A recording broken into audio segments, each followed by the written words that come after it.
today's Eine mediocre time Wiener Damen Dan is brought to you by Hollabox Willow Tree Cafe in Sanford. A really disrespectful way to say No. I think Theo Hollabach would appreciate like that. an angry, screaming Yeah. Donald Duck version of Germans. But have you been to the Hollabox lately? You have. I have not. I'm telling you, I have not. Literally, I was talking to Crystal last night. I was like, man, like out of this past whole year of going to any restaurant, like Hollabox turned my week around because it's more than just awesome German cuisine. It's an experience. Yeah, well, they got the Outfitters, they got the market, so they got multiple places for you to go. Rooftop bar that's brand new. Oh, and their beautiful. new expansion, their wooden bar that leads up to the roof. It's ridiculous. If you haven't seen the renovations at Hollabox that they've done this past year, it's ridiculous. The expansion's insane. Just check them out. Go to hollabox.com. That's HOLLERBACHS.com. But they are the official German restaurant of Tom and Dad, and this place is an experience. The music, the food, the dancing, the party. And here's how you help us. When you go there, just ask your waiter or waitress or Chef Pat. Usually Chef Pat's working there. He's a BDM. He's a chef, unbelievable at Hollabox. Yeah, but great. ask for a new Tom and Dan pen that we have there, and we just got them in. It's me and you as white asparagus. We're tiny little white asparagus, and it's totally free, and they like that. Like, ask for Chef Pat. Say, like, hey, I listen to Tom and Dan, and I heard about you guys, and I'd like some free stuff. That works for us. It works for them. It lets them know that our advertising is working. Dude, if Chef Pat's there, he'll come out. He'll personally give you a pen. You could ask him about the food. Well, you never know. Sometimes thank him. Some beers start flying around there. You never know. Yeah, 100%. So ask for a pen. Go to Magnolia Square Market. Grab yourself some sandwiches. They've got everything. They got to-go meals ready. Spaghetti ice cream. Yeah, they got the spaghetti ice, Germany's favorite ice cream. It's all at Hollabox in downtown historic Sanford. Live from the Streamline Mortgage Solutions studio, it's Orlando's own Tom and Dan. Whoopee!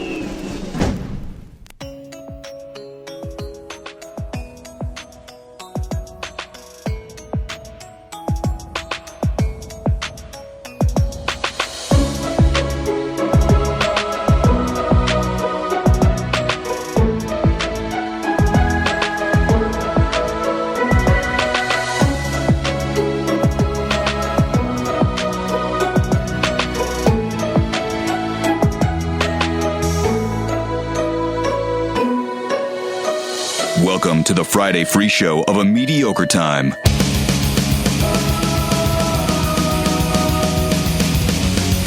Happy Titty Friday! It's Big Titty, Little Titty, every Titty Friday. TD Friday. TD Friday. Welcome to TD Friday. All TDs matter. It's all TDs. No, you can't say all TDs matter. Just because you say big TDs matter doesn't mean that little TDs don't matter. Doesn't take anything away. But hey, welcome to the show, everybody. I'm Dan. Tom. Samantha's here. Butler's here. Seth Petrozelli is here. We already have people lined up on the Zooms. We're going to call my wife a little bit later to talk about me almost dying. We've got a big, fat dump 'em out ready to go. I met a man baby at the DMV. There's hells a poppin' here today, buddy.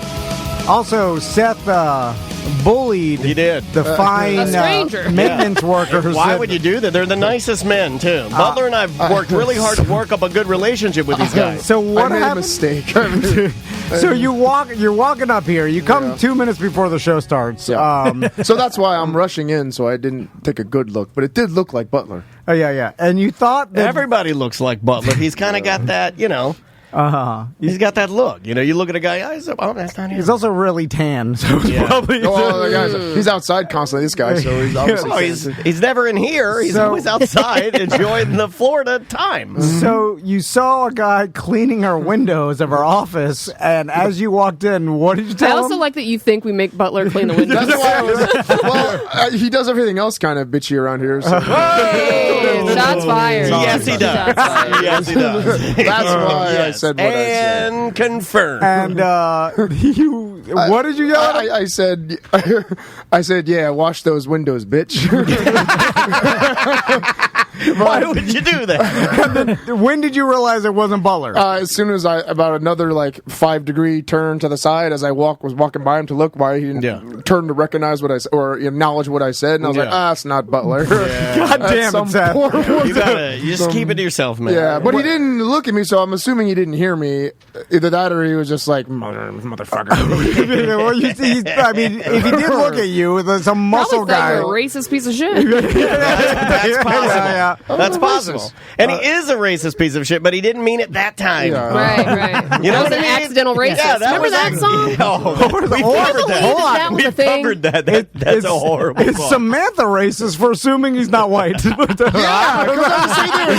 because Seth said he was dark. He looked like... I said he's forgot tan. that. I'm not racist against tan people. Nor any Depends on how tan you are. I don't know. It sounds like you guys are revving your engines over there. Is what it sounds like to me. Anyway, But I apologize, sir. So that gentleman will definitely shit on our begonias or whatever, or No, do he something. won't. No, he won't, because he planted those begonias. He'll shit on our doormat, which somebody's done before, but I just don't tell you those things because it would freak out Sam. She'd never come to work if she knew how many people shit on her doormat. It's like a weekly doormat shitting, and if I every told morning. Sam, she'd be like, "Do you catch him back now?" I see it. I go, "Oh, he's back." And I just whip it off into the bushes. Yeah, there you go. So, real quick before we start, Daniel's been wanting to do this for a long time, and it's been in the works for a while. But we finally produced them. It's all for Yellow Brick Road Foundation, and we've got two of the gentlemen that helped make this happen on the line with us. We've got Eric Pabone and Eddie Bass. What's going on, guys? Hey, what's happening, guys? Not much. Eric, It's happening again, Aaron. Your volume is way too high. Eric always comes correct with the fucked up audio. He did email me and say he had PTSD from the last Yeah, time. no, we can hear you now. Your audio's too loud. Oh, man. It's overmodulated. Eddie, how you doing, buddy? My CTE Sound like a out. drive-through. I'm doing good, guys. How y'all doing? Oh, good. His Eddie, audio's perfect. Chef's kiss. Yeah, he doesn't even have a fancy mic and a boom stand. You got a whole setup. You look like a real radio guy. This guy, He's on his lunch break. Eddie looks like he's in jail being interrogated. Eddie looks like, seriously, like they're like, we know you did it, you He's in the break room. motherfucker, and I'm going to break you today. You'll see. You'll see. So, this whole coloring book is basically art from you guys that you've done over the years from, with some that we've used for T-shirts, some we haven't, some has been... Just ideas. Yeah. You know, a lot of times Eric and Eddie will throw us just like, I was just sitting here and I doodled this. I wish that in my just killing time, I created things that were this amazing. This means a ton to me because this is an idea that I had, honestly, I want to say 7 years ago. And that's how long it took to actually make this happen. And you guys made it happen. And you know how much I love both of you. So I just had to say that. You're the best. And do me a favor because we've been doing this thing with our clients where we say, hey, if you use them, take a picture, use the hashtag, or shout them out, or let us know so we can let them know.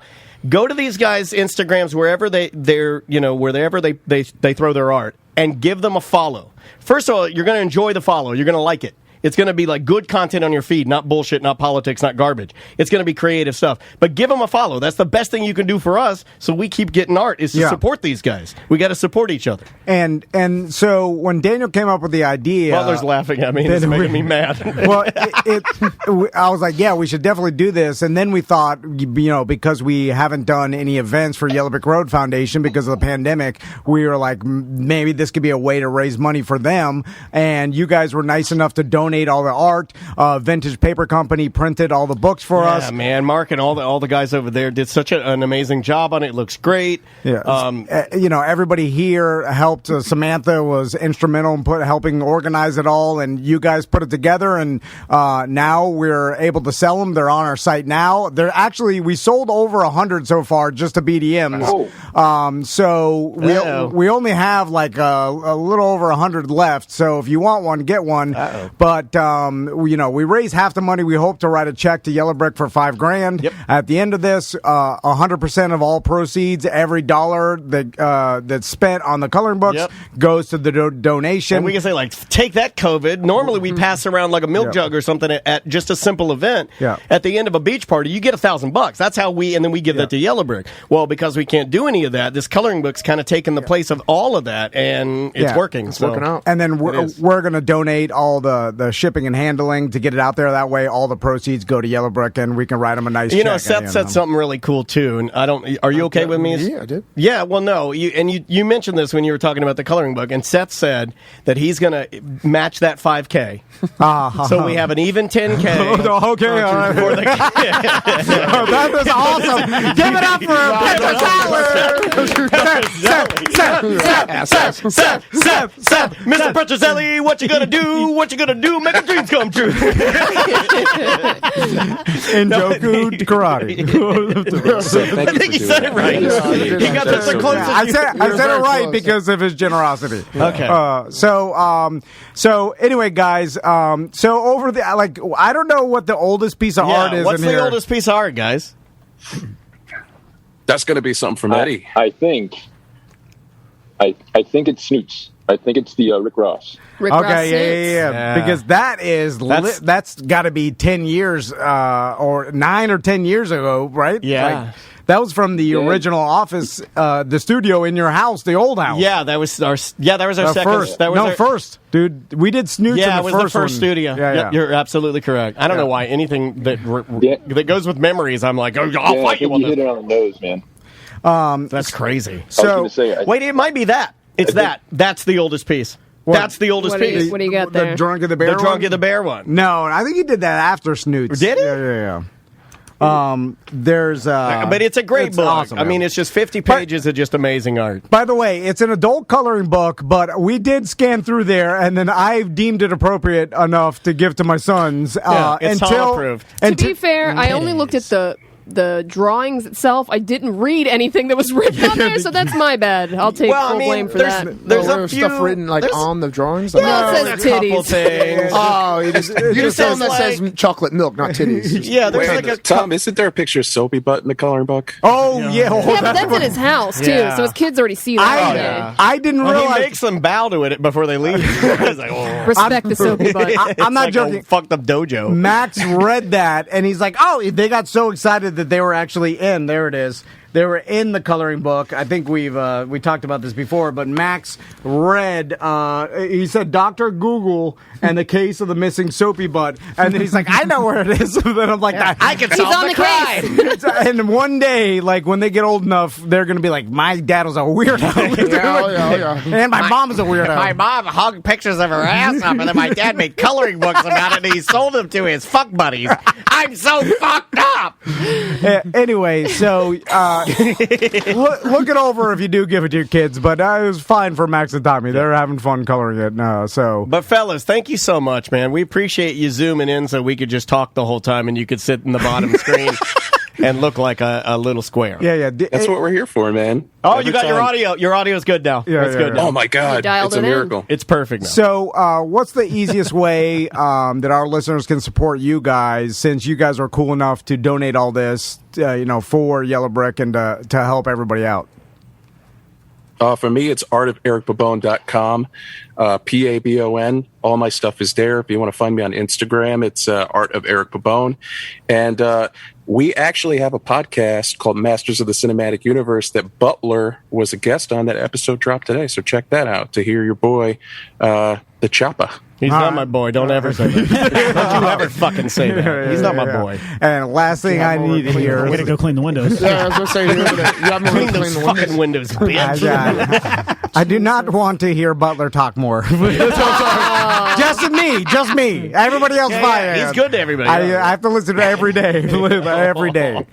And Eddie, did you plug your Instagram No, he up? didn't. For me, it's my Instagram is at @slacker_1. It's N01. It was like an inside joke. I don't take too many commissions nowadays, but I'm always open to listening. If somebody wants a drawing or whatever, that's where I'm at. That's awesome, man. You guys are the best. We really appreciate it, guys. And hit us up if you're ever doing anything new and need some plugs or whatever. Get at us, okay?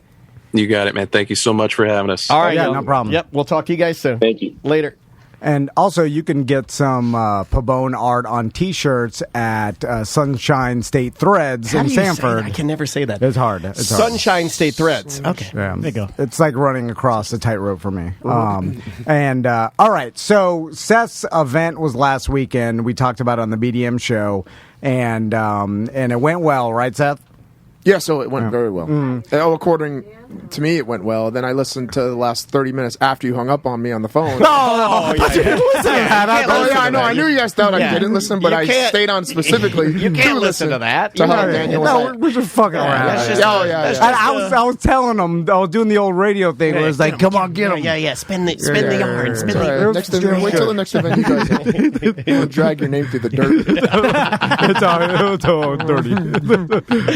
There's really nothing you can say. What could you possibly say? I mean, have you seen our listeners?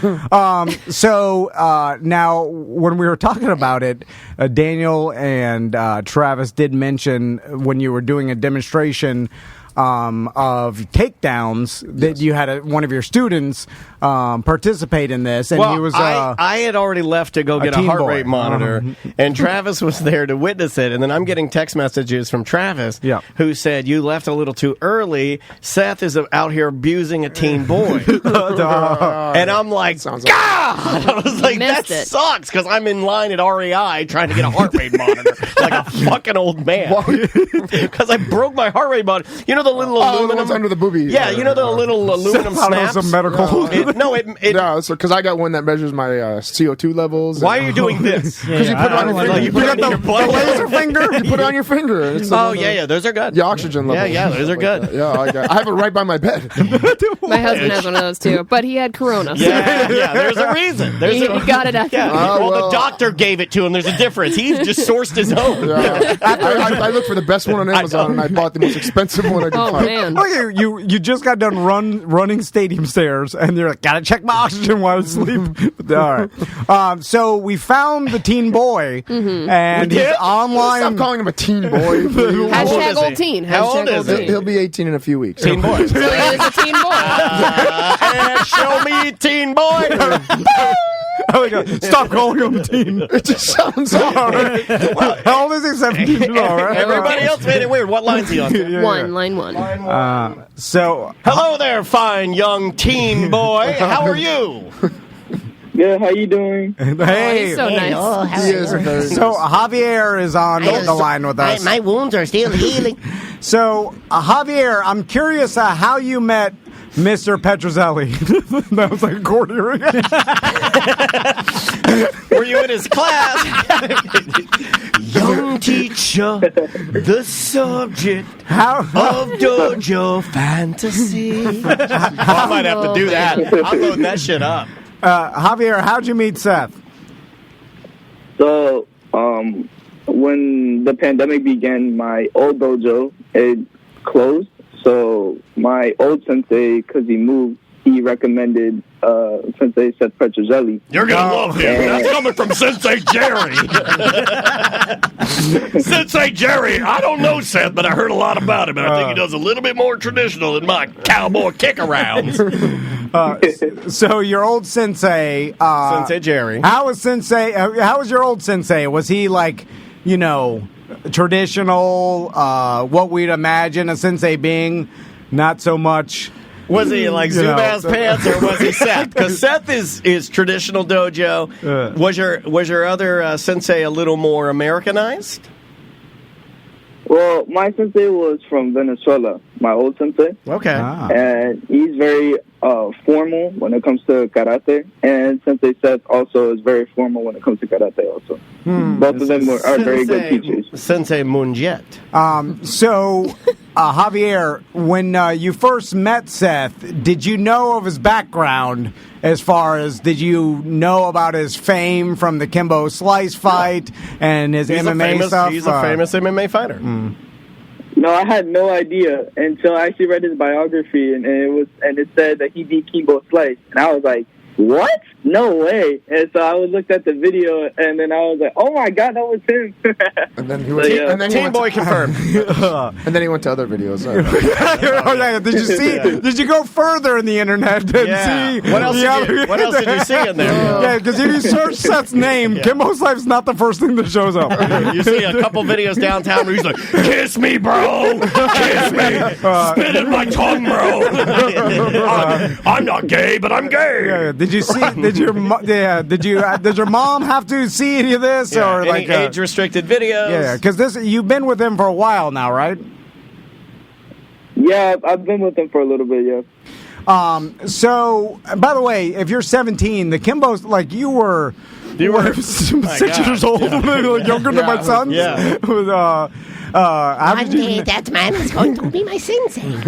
Also, I don't know if you looked up Kimbo Slice. He's kind of like the Tim Tebow of the NFL. Yeah. It was a little promotional. Slow punches. The knockout punches didn't even really barely tapped him in his chin and he fell down. I didn't know what half you were saying. I didn't know. So, Javier, now when you're doing these moves with Seth, like how does it go? Like, because sometimes you get these senseis, and I call them the Hadouken senseis, where they convince their the energy old men. Yeah, the energy old men, and they convince their students that they have some sort of supernatural power, and that there's no way you would be able to penetrate their the force shield that they've created with their own disciplined mind. Yeah, and then you also got the other senseis that their students run at them, and then they with one finger will toss them around. Flip them around. And you're like, you're not even, you could truck this old man, and you're not even trying. Yeah. You're putting on a show. Just punch him in his ugly beard and drop him. So how much of what the display was an act? Like, how much are you contributing into the flipping? Are you doing the half flip and Seth base? How does that work? No, me and Seth, I've been practicing that for basically a month, and he was like, yeah, let's do these takedowns, this and that, and this. So all I did was basically I was just getting hit and I was just getting thrown. Everything else was all on him. No, okay. So he's hitting you and throwing you around. Beating up a team? Yeah, no McDoubles. No McDoubles. I don't know. They bought you a McDouble after? A Happy Meal? Oh, okay. All of this for a couple McDoubles? You're right in my car. So the people call fake karate schools McDojos. Oh, McDoubles. McDoubles. Gotcha. Yeah. Now, I feel like... So Javier's always been about the legit, real dojo, not about... okay, good. So you found the right place, man. Yeah. Now, Javier, have you, what's your... I'm trying to think of the most polite way to say this, because I started thinking about... Well, tell me. I'll say it. I'll just rip the Band-Aid off. Well, I'm just curious in the terms of the karate world, what's the average age of student? That's a good question. In karate, we could probably Google that. North American average karate student age. Yeah, like Javier, are you on the younger side of Seth's students, on the older side? How does that work?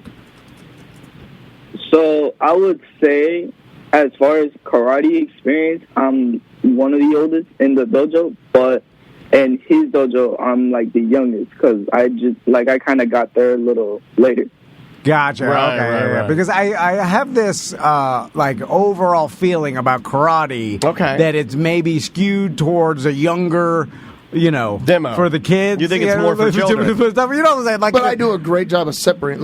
For 2 years, it was adults only at my dojo. I did no kids. I had no kids in my dojo. And that was because you wanted I just didn't want to do. You wanted people to be able to wear pants, not wear pants. It was kind of like a very open dojo, right? It was like a nude. We drank afterwards. Yeah, it was adult only dojo. That's why they do these places. It's adult only because sometimes after hours I'll be whipping you with a yellow belt. So I just don't laugh at that, Javier. You're breaking discipline. Javier, are you familiar with the movie Foot Fist Way?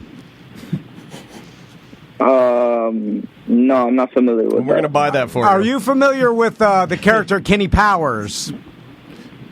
This is all like 17. I think I've heard of him once, but I don't know who that is. Probably from Tracy talked to the kids in the kids class the other day and said, "Hey, we're going to rotate our hips like this to warm up, just like SpongeBob." And they're like, "Who?" SpongeBob is old to Tracy said that? How old is she? Yeah, she's like, no, my point is, like, how does she know what SpongeBob is? Oh, really? I'm just saying, SpongeBob's like 40 years old. SpongeBob is my age. No. Yeah. So you should watch the movie Foot Fist Way. I'll tell him more about it. Just because there's a Fred Simmons scenario here that you'll laugh at. So Javier, the best is when he catches him on the phone and he's screaming at his ex-wife that he'll blow her tits off. That's the best part. That's a great fucking movie. It is real good. So Javier, how long do you plan on staying with Sensei Seth? And do you have to fight him to take control of the dojo? And what is your belt ranking right now? Right now, my belt ranking is that I'm a first-degree black belt. I do plan on staying with... Well done. Thank you. I do plan on staying with Sensei Seth as long as possible. He's taught me a lot in such short time, and he's teaching me a lot. And that's awesome. I'm understanding a lot more than before in karate. So, yeah, I hope to stay with him for a pretty long time. Now, when you turn 18, does Sensei Seth have any plans to, take you out of the dojo setting and maybe... Get fucking crawled! Yeah, bro! Spit in my mouth! You'll be 18. There's a difference. There's a student-teacher relationship. Okay. All right. Well, when he turns 18, I definitely want to take him out and have I bought you condoms, bro. I even said that, like, after the grand opening, I always have people back at my house, like some of the students, some of the parents. Wow. We always hang out. We all hang out. Have your parents drop you off, bro. You can stay the night, plenty of rooms. Overnight lock-in. We all sit and hang and have a couple of drinks and hang out.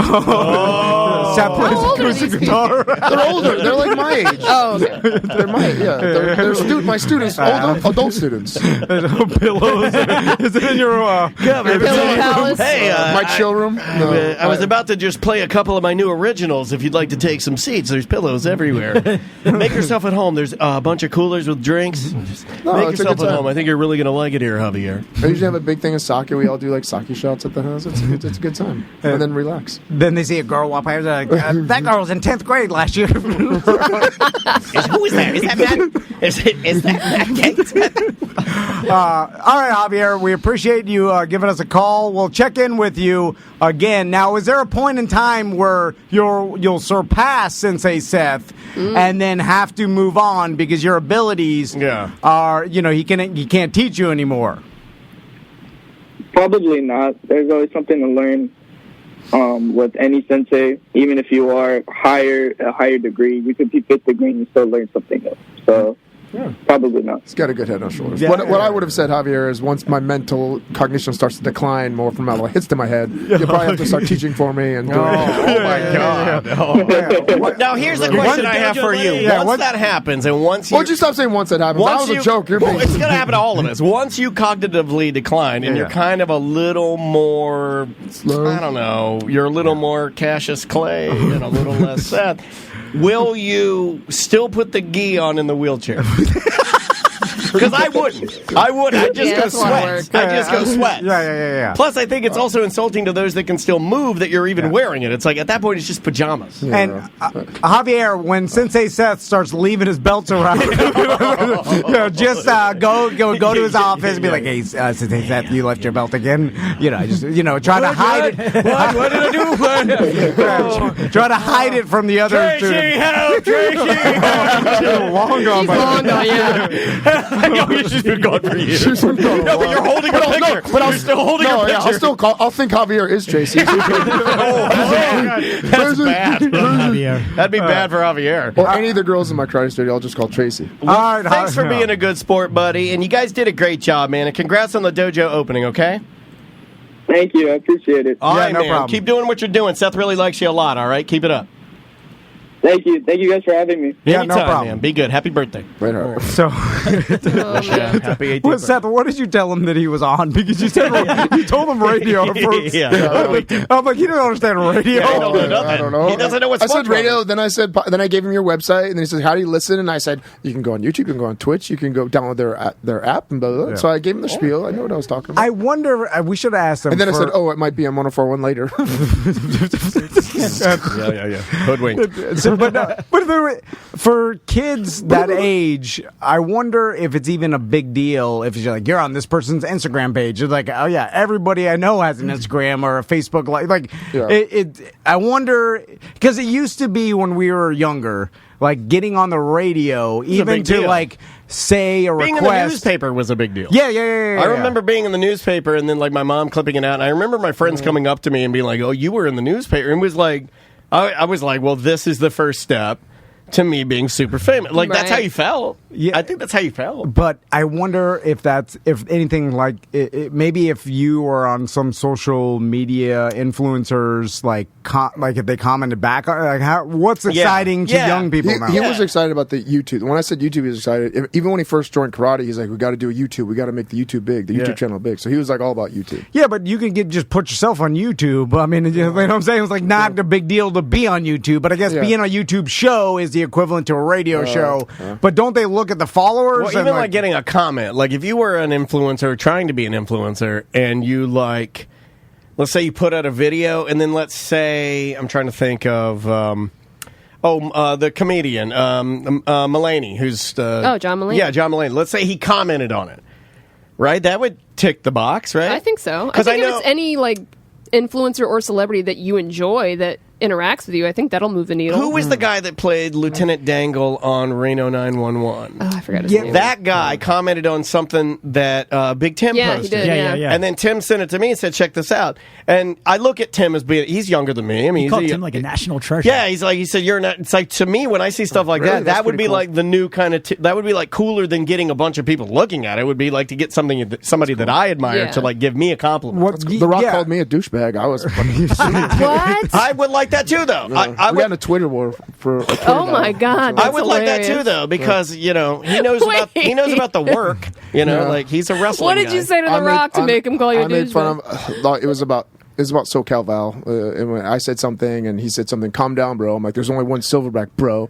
And then he said something about me being a douchebag, and I said something. off. And then I said something about him being a fairy in the fairy that movie he played. Tooth Fairy? Yeah, I said, "Yeah, go back and be your Tooth Fairy, bitch," or something. I don't know. I said something. Oh wow! Wow. It was a fun. That guy's going to be president Yeah, soon. my God! Can you get him on the show?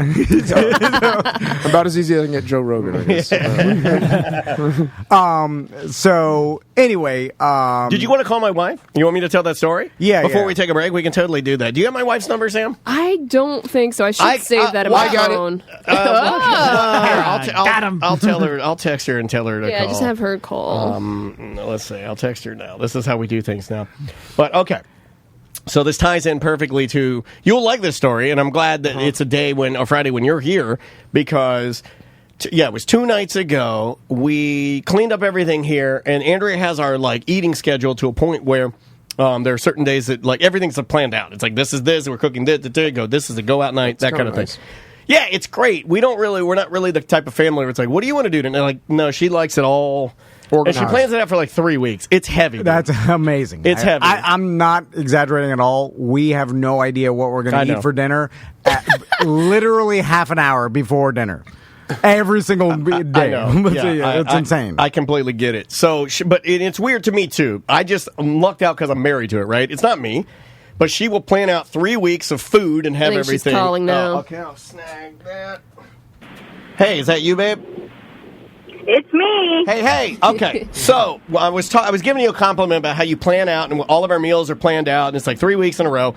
We happen to be a night that we're going out, and Andrea, I said, you pick, lady's choice, and she's like, I'd really like to go to the barbecue place, Pig Floyd's. Let's go up there. Good so spot. I'm like, great, love that spot. Let's go up there. So we go up to Pig Floyd's, and I'm giving you all the details because I honestly have I'm just so you can be the detectives here. All right.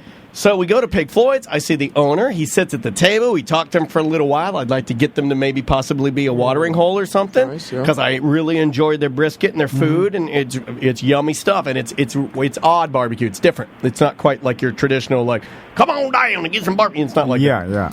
So it's definitely got a Latin flair to it. So we go there. I have a couple beers. I eat my food. We come home. I get Maisie showered, cleaned up, ready. We tuck her in. We go to bed. I go downstairs to do what me and your son Max like to do, which is to collect I collect chests in Assassin's Creed. I'm going all around the map collecting chests and hoarding them. A listener then messaged me while I'm playing and says, you missed a chest in the upper left-hand corner, you motherfucker. He's fucking bullying me. Mm-hmm. And then I decide that I'm done with Assassin's Creed. Andrea's upstairs. And what were you watching, babe? Selena, the series, part 2. Yeah, and it's a hunk of shit. Yeah, it's really bad. It's so good. Stop. I love her. But the casting is terrible. It sounds like a woman except for Selena. Selena looks like Selena, but everybody else is like dog shit. Angelina will always be It's also Selena. sad, right? Well, you know the ending. Making fun of my show. Well, you know that where the ending's going, right? Okay, you know. So I do, yes. Yeah, everybody does. So so she's up there watching that. I decide I'm going to watch a little bit of TV. I immediately forgot that I mowed through all of Invincible, and there's nothing else to watch. So I'm just watching regular TVs. I have the luxury of doing that because I still have cable. On the TV comes a commercial for Humira. Oh, shit. Humira is a drug I believe you take for rheumatoid arthritis. Okay. So I'm watching this commercial, and I do have... Is that old man in a bath? No, this is the one where like everybody's like, and they're like, skin problems, and if your joints swell, and they're going through all the different stuff, and they're saying like, you can treat it. And I'm like, well, wait a minute, because of my allergies, I've been itching a little bit. I got some skin things going. Now it's probably allergies, but I'm listening to this commercial, and they're talking about rheumatoid arthritis and skin issues, and then they're talking about your joints swelling, and I'm like, I got some joint pain.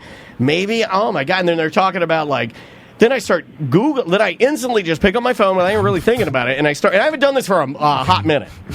And I start, and you know me, you know I haven't been doing this. I've been better. Pick up the phone, and I start Googling rheumatoid arthritis. Then I start going through it, and I'm just ticking by. I'm like, got that, and I'm starting to do this, and I can feel it, and I'm getting hot. And you know this feeling, and it just starts to bubble, and it's getting hot, and I'm getting hot, and it's coming up. It's like a devil blanket. Yeah, it's a devil blanket. Devil blanket. Devil blanket. Yeah, that's what I call it. Perfect. That is It's not just that, it's anything that you think of you have. It's the devil blanket just folds on you. So there is a point where Andrea's going to take the story. She will get to talk, I promise you. So I'm just giving you up to my point. I'm already sweating right now reliving this, okay? Yeah. I'm sorry. By the way, in a way, I feel better because it's not me. By the way, look, it's okay. If I'm going to bully you a little bit, then I'll bully myself to get back at myself. You're getting these commercials because the only people watching cable are old people now. So all the commercials are all rheumatoid arthritis and catheters, and if you got colon cancer, so you got to cut the cord just to help your... I might. Yeah, I mean, this is the closest I've come to actually considering it. So I'm watching the Humira commercial. I've already started Googling. I'm getting hot. It gets to a point where I'm like, well, I don't feel good. I'm starting to feel bad. I'm starting to get anxiety. So I'm like, well, I'll just go to bed. So I turn the TV off, grab my phone, and I'm going up the stairs. As I'm going up the stairs... Your knee gives out. No, everything is starting to close in around me. And I'm like, oh, no, it's too far. It's too far. It's gone. The anxiety it's coming again. Oh, my God. That's called the devil blanket chasing me up the stairs. No, that's the devil's tunnel. The devil's tunnel's coming to get me. Oh, my God. So I'm going up the stairs, and I get to the door, and then, Andrea, you take it from there. Yep, so he gets to the door and he slams open the door, and mind you, again, I'm watching Selena, so I'm really into it, and he throws open the door and he goes, I think I have rheumatoid arthritis. And he's like, he really is.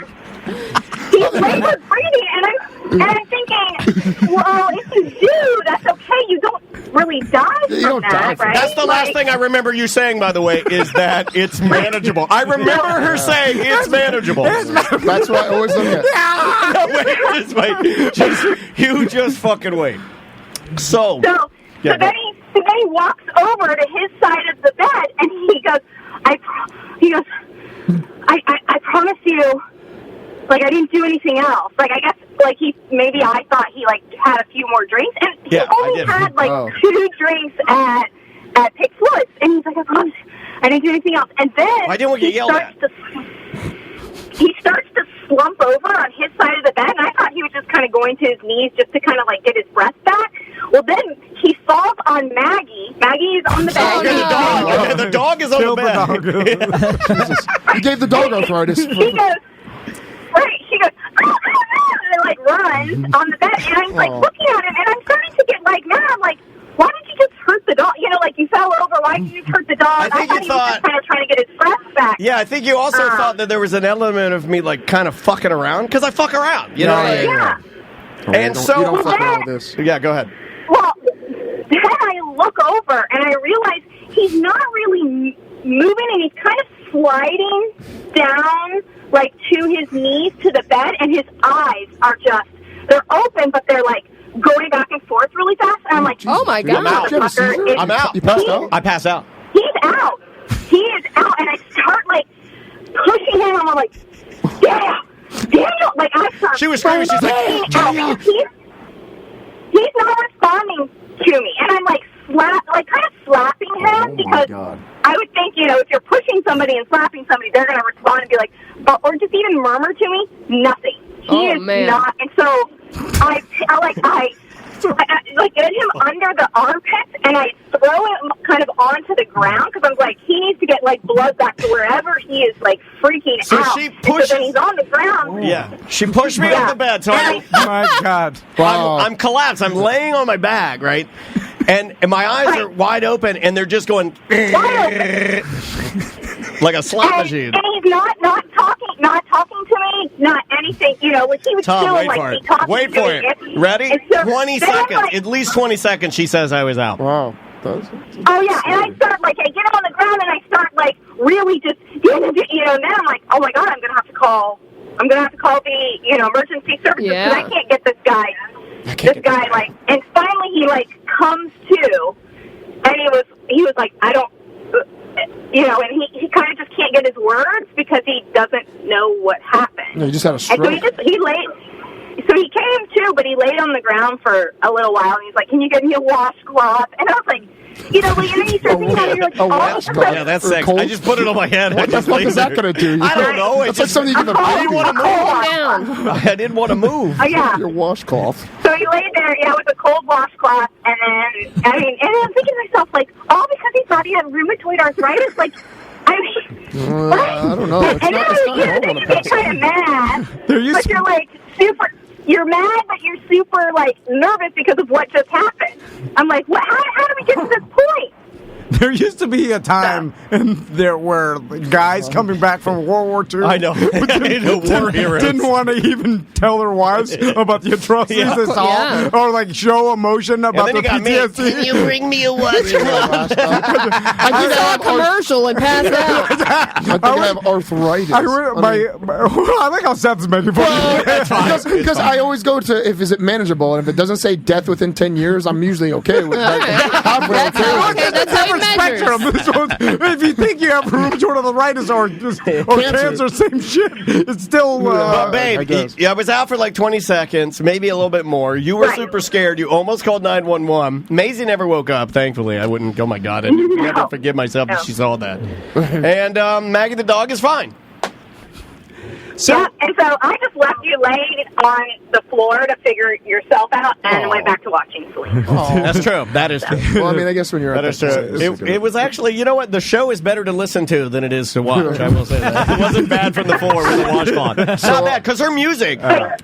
You can say what you want to about the fucking shows. Selena's songs are amazing. She is really good. So are you going to go to the doctor to see if you have arthritis? You know what? I'm not, because I know what it was. He needs to just go back to his therapist. Yeah, I do. I need to go back to my therapist. We should do dual therapy and make it cheaper to go. I would do. My pop-up. Oh, my God. My pop-up was still alive. I'm like, hey, my business partner fainted yesterday. He's like, oh, stage 4, brain tumor. No, he saw a commercial but babe, and fainted of fear. I'm very sorry that I scared you. I apologize, and I love you, and I will go back to my therapist. I promise.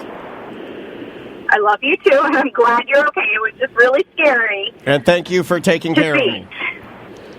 Okay. You're welcome. All right. I love you very much, and I will always take care of you. Wow, that's a good wife. That's a good wife, Okay. man. My God. All right. I'm going to eat that pussy. That's what she wants. She doesn't want you to be mentally healthy. Eat the pussy. Well, then that got me to That think. was weird hearing that come out of Tom's mouth. Yeah, I was got going it to say, right. I've never heard that. I know, that's not his And brand. he whispered it too. He's like, eat the pussy. Because he felt weird about it. felt weird. It was off It was brand. He awkward. pulled it. He pulled the pussy. Listen, anxiety is a real thing that people deal with, and that shit is debilitating. And, It's terrible, dude. and we all laugh at it because You have to. And it'll make it better if you laugh about it. It really will. I wanted to tell that story for you because I'm like, look, it could be that bad, with certain things, and it is bad. I know it is. It's bad. But I'm just saying. I didn't faint, but I've had episodes doing that to Tracy.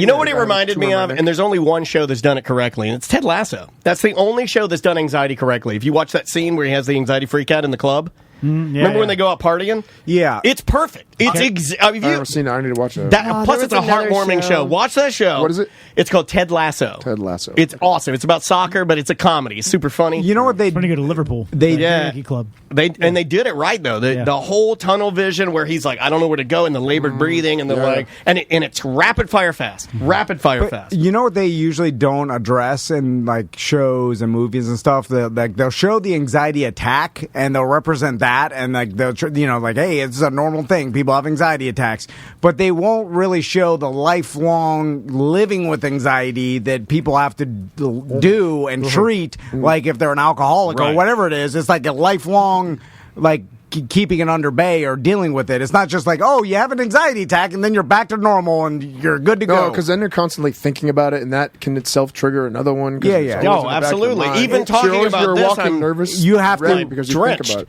it. Daniel literally said this analogy the other day, but it's like an alcoholic dealing. Like you have, like once you're an alcoholic, that's it forever. Yeah. Like you have to stay, like at least treat that problem that your brain has forever. I don't think there's fine. I don't think you can there's- do it. I don't think there's a good me without therapy, and I've taken a little bit of a break, only because they moved offices. No real reason other than like just life got in the way, laziness, whatever you want to call it. But I don't think there's a me out there without therapy. I don't think that's a good me. And I started thinking about this for you guys. But keeping yourself healthy, exercise. You do exercise every day. That helps you, dude. But it scared me that with you guys, like, what if something happens? And then, like, I can't be here to run this. I mean, I don't even know if you guys could get this up and running. And I've talked about this for a while now, where I need to write everything down. So just in case, God forbid I, get sick or whatever, or God forbid I die, that you guys could do this. So I put together a little something for you. And this is just here. Just try this and see if this would work. I think this is going to be the easiest way to do things. Like, we need to prepare because we're a legitimate business. Hello, Sam. Possibly Tom, and insert new employee name here. Welcome to the He Finally Did It Studio Startup Program. Let's begin. It's going to be easier for you guys to learn it like this, I feel. It's like a corporate video. To the right of the console desk is the main iMac. You want to make sure that's turned on. Hey! You're gonna need that for editing and videos and cameras. Then you wanna load up OBS. That's the free program that we need for our video screen. Hey! But we can't forget the podcast. We need to boot the old machine. There's a lot that goes on in here. There's a lot that you don't know. Now that I'm dead, who's gonna run the show? So by now, both the iMac and the old machine are booted. You're going to want to access screen sharing and then connect them both using the host name. Then start GarageBand on the old machine and connect the Focusrite interface. Now that you've gained all access, you want to open up the template labeled master file. And never save over this, because that could be disastrous. There's a lot that goes on in here. There's a lot that you don't know. Now that I'm dead, who's going to run the show?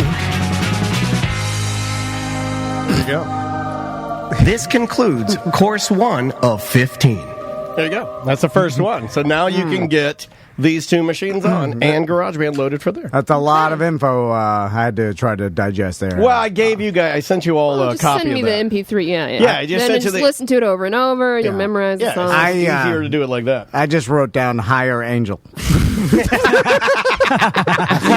He'll know. I have thought about that. Like, if something does, we need although it most likely is going to be me because you'll catch anything. Like, I'll have straight blood diarrhea and be like, that should be checked out, and then I'll wait too long, and by the time they do, they'll be like, oh, I don't think so. Stage 5. You think so? Yeah, I am. You before me? No way. Oh, yeah, dude, no way. 100% because the amount. We should do Ultimate Deadpool.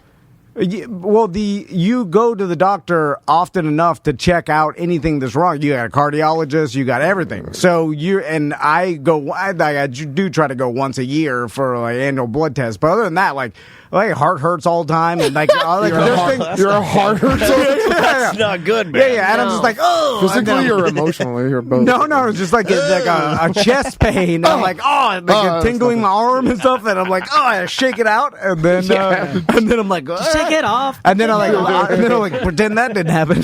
That's how I move on. When is the last time you guys have passed out? I know yours, right? Didn't you hit the wall? Doing a whip it at 19 years old. Yeah, well, that was more of a drunken stumble into a wall. Right, But I did almost pass out at BJ's warehouse when I got too high. I told you guys that one. You can pass out by being too high? I think so. Yeah.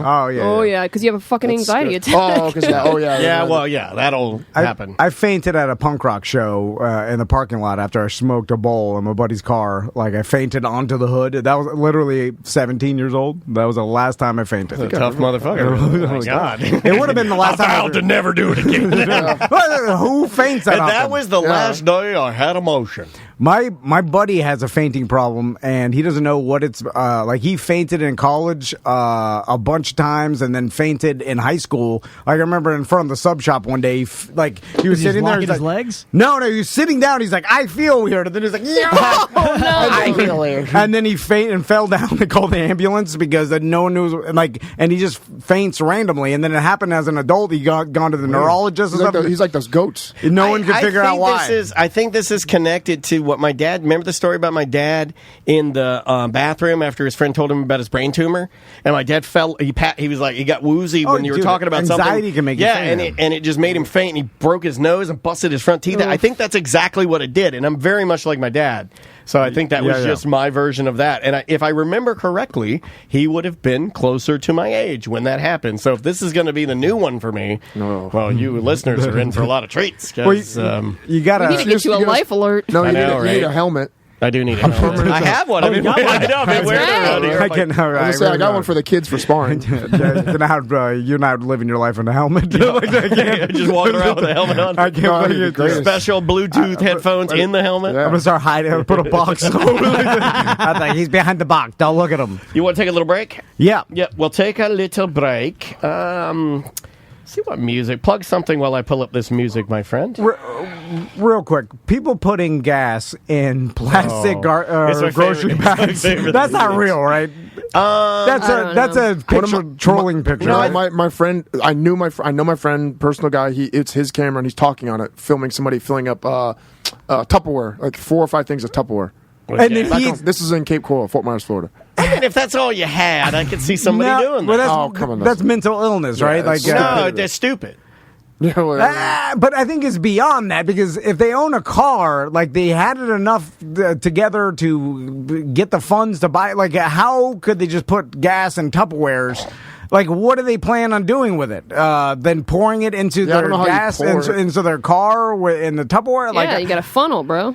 I feel like this is absurd. Like it is absurd for sure. But like, they're doing it to troll, or they're like, do they? But there's a lot of these. I think there's enough people where you can get like at least one of these. What about the girl that's pumping the gas into the Tesla? Or there's all kinds of different little things, and some of those are gonna be real.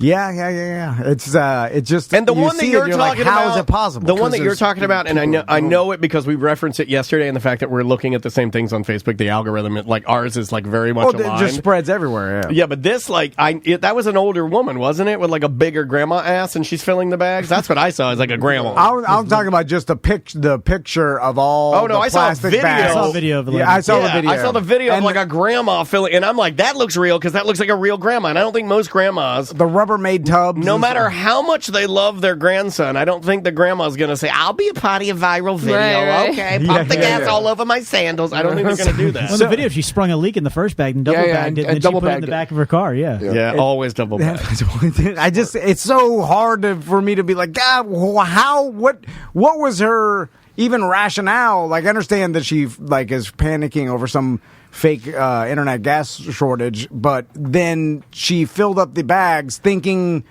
what was her end game? Like, she was going to take those bags home and then light her husband on pour fire. them into their car as she needed. Like, if we don't know what she wanted to do with them. Maybe she wanted to huff it. Yeah, maybe she wanted to burn her car down. Maybe she wanted to burn her house down. We don't know. She could be doing anything, right? Yeah. What do you think people were thinking when you were walking around with a cardboard cutout of Travis? Well, he's going to go home and fuck that thing. That's what I think most people would think. It were all under the gas shortage thing. That's what I'm saying. It's like, obviously, she I don't know. Where are we with that? Pipeline's open? It was hacked? Is that? I think it's back open. They paid the ransom. It was only $5 million, by the way. I thought that was pretty low. Yeah, you're right. You think because it's like Dr. Evil said, $1 million. Yeah. I was like, but make it doable. A little bit more, but make it doable and get the fuck out of the hack game. 10 minutes. You know, it's crazy. Yeah, but I think it is. Dan's right. You make it at a price that they're not going to hesitate because they're like, yeah, whatever. We're losing that an hour. You know, so it's like just pay them and move on. But anyway, I'm like. Some of those has got to be fake though. They have to be just picture trolls to make there is so much fake shit on TikTok that's just all fake. Yeah. This is social media. Everything is just it's just so many people. And you know what I'd like to do? I would love to see the numbers on number of wigs purchased now and number of wigs purchased before social media. Because we are some wig-wearing motherfuckers on social media. Like, everybody's got plethoras of costuming and wigs and wizard robes. I wish rear wigs were back in style. I really do. What kind of wigs? Like wigs that I could get away with wearing. Cool hair, male wigs. You could get a wig that no one would know. Because I would totally do it. Oh, please come in here with a wig. You could get a wig, dude. You could get a wig that no one knows. Let's get a sponsorship for Wig Villa. If we bought you a high-end wig, would you rock it for just for the show? I would wear it the whole day. No, come on. Let's do this. You get gifted this and you're going to say, no, come on? No, I'm just saying. I'm going wig shopping with you, brother. I would do it. Because I'd love to see myself with a nice, your hair on my head. Yeah, he's got good hair. We're going to get the glue down one for him. You know, but those are great. There's a guy, the DJ, actually, he's bigger than a DJ. He started as a DJ, and he ended up being the music. He's in charge of all of the music on the Peloton platform. And his name is John Michael. He's DJ John Michael, but he worked his way up. Now he's like a bigwig, and he's in charge of all of their music content for the company. And he's a bald dude, and he went and he showed on social media that he got to go shit? No, Seth farted in my face as he walked by. He did say he had to go to the bathroom. I heard quack like a duck as he always he's going to shit his pants. It's his goddamn birdseed smoothie. He's got 25 protein shakes. Yeah, why does he have so many? Why do you need that many protein shakes? Well, apparently it makes him shit his pants. He literally farted into my face. And then walked farted. He's trying to block it. He shit his white shorts. He blammered in your face? Oh my God. Fuck. It's just that guy with a good wig. Let's just play the song. Doesn't fucking matter. This is Mags. The name of the song is Choked Out. I thought it was kind of fitting. Choked out, passed out, whatever. We'll be right back. Trouble seeps into the blood till all the color runs out. Karma takes me by the throat, but I like to get choked out. Feel the love, don't miss the point. Ashes to ashes, dust to dust. If it wasn't for Fair Villa, our ding-dongs would rust. All right. Thank you. they don't want it to saw that on a hat in South Carolina one time. Except it didn't say Fair Villa, it said ladies. Okay, yeah. It's a classy hat. You can call me Rusty Ding Dong. Hey there, it's Rusty Ding Dong and Dan Dennis to tell you about Fairville Megastore. If, look, sex is around here, we talk about it. On this show. What? Yeah, we're a sexy show. And Little John's here, everybody. What? Okay. Little John here to tell you about Fairville Megastore and the new Rusty Ding Dong model dildo. Listen, there's multiple Fairville locations. They've got their mega store right there in OBT. If you go in there, literally, they have everything you could possibly want. They personally vet all the products and the companies. They work with a lot of these manufacturers, and they have been for 20, 25, 30 years. I know that sounds insane, but Bill Murphy has been doing sexual wellness products for like 50 blanking years, dude. Yep. That's a long time. There's the location over on the Cape. There's a location in iDrive. There's a location in Secrets Hideaway in Kissimmee, down in Key West. But because they personally vet all the products, they have top quality, everything. So don't go online and just buy whatever, and go off reviews. Go in there, look at it. Talk to an employee at Fairvilla. Everyone is super knowledgeable. They are. And they'll go through everything with you. And if you buy something from Fair... God damn it! I told you! Bang, bang, bang, da, bing, da, bum, bum, ba, bang, da, ba, ba, ba, ba, blue moon. God. Why do you do this to Sam? I'm letting it roll, motherfucker. Listen. I had this whole thing I was going to say about how you don't want any harsh edges in your asshole, and then you got to go and do all this. FairvillaMegastore.com. I just sing.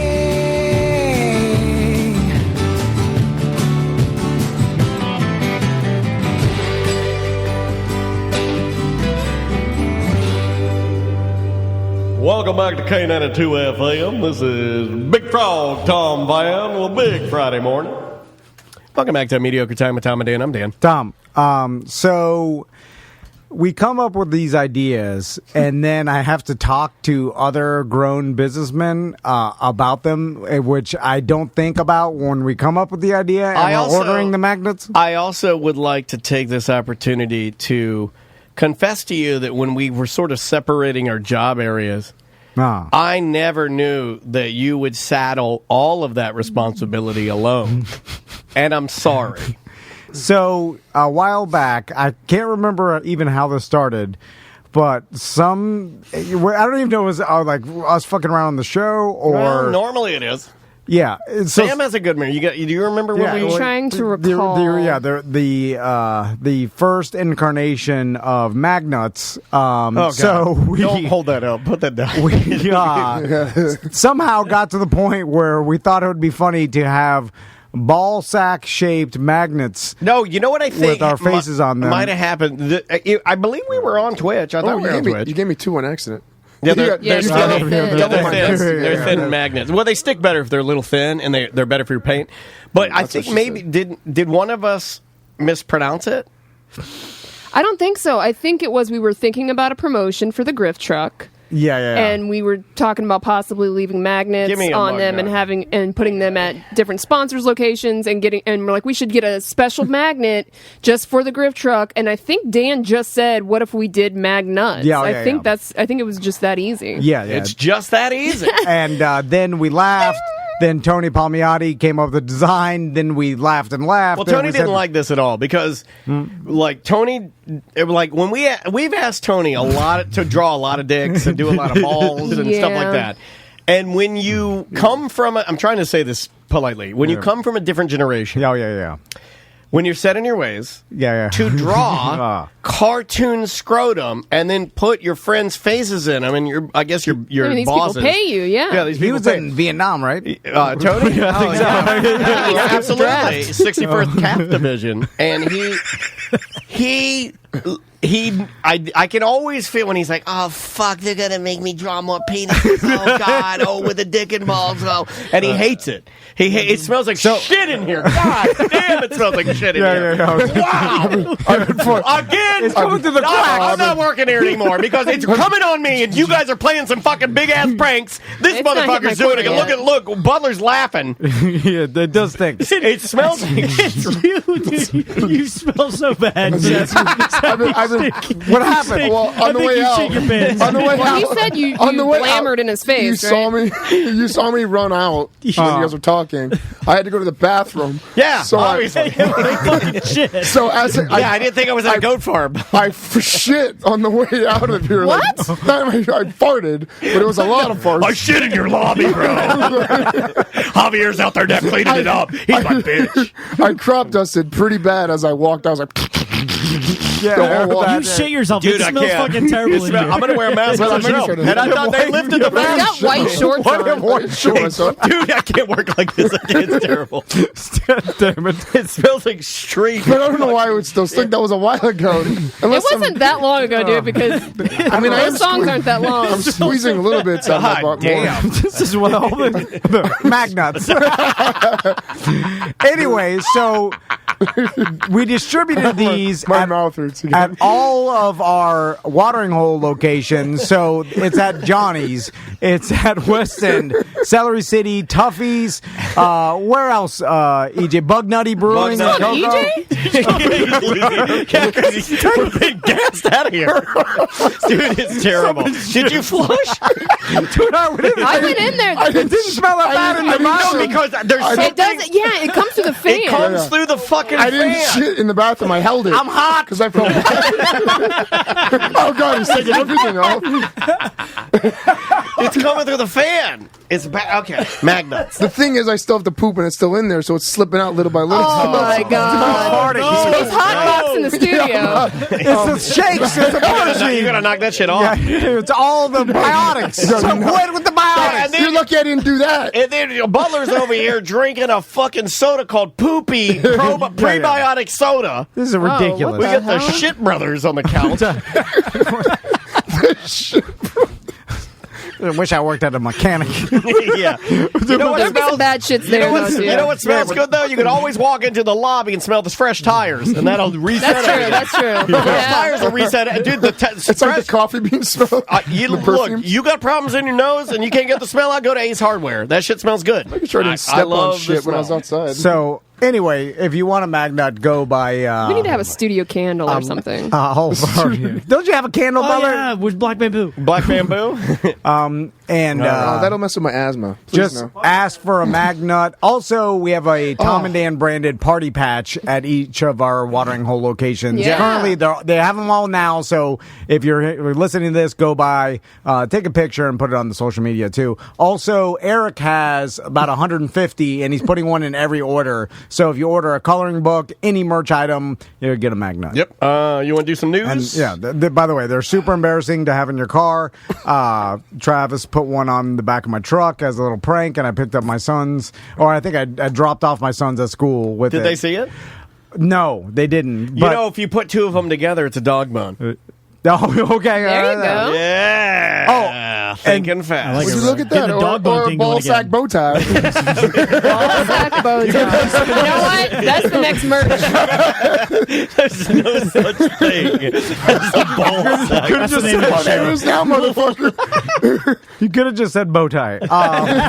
Also, I had to talk to grown adult men about how we wanted to distribute these in their establishments. Whatever you do, don't just start handing out the nuts wild. Make people ask for the Magnut. They will not be at my dojo. And then I always do this thing where I breeze past all the details of it. I'm like, hey, we're just giving you the things. We're going to mail you. Just give them out. I don't know. Things to give out the thing. And then I blame it. I'm like, there's these things I don't even understand it because I try to play it off like they're like these things that people give us and we got to give them out, but it's for you. But it's the thing with the guy, and I'm doing it, but I'm not doing it because I'm embarrassed to tell them. But if you don't like this, then call Dan. Ballsack magnets. Anyway, all right, let's do some news.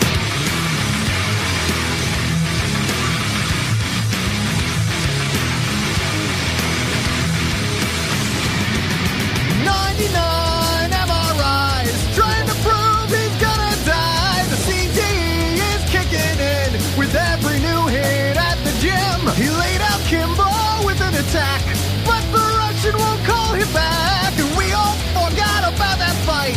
Just more proof alone you're gonna die.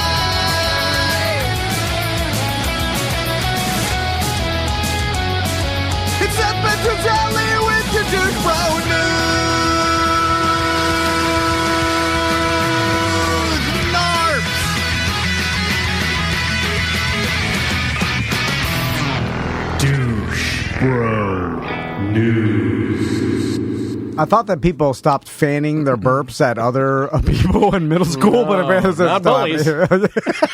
Bullies still do it. They fan everything. He burped at me. The chopper. The chopper. Oh, my He goes, God. and It's a gas off on the We got Danny DeVito. Sorry, I apologize. Danny DeVito, Sylvester Stallone on the couch here. Chop each other to pieces.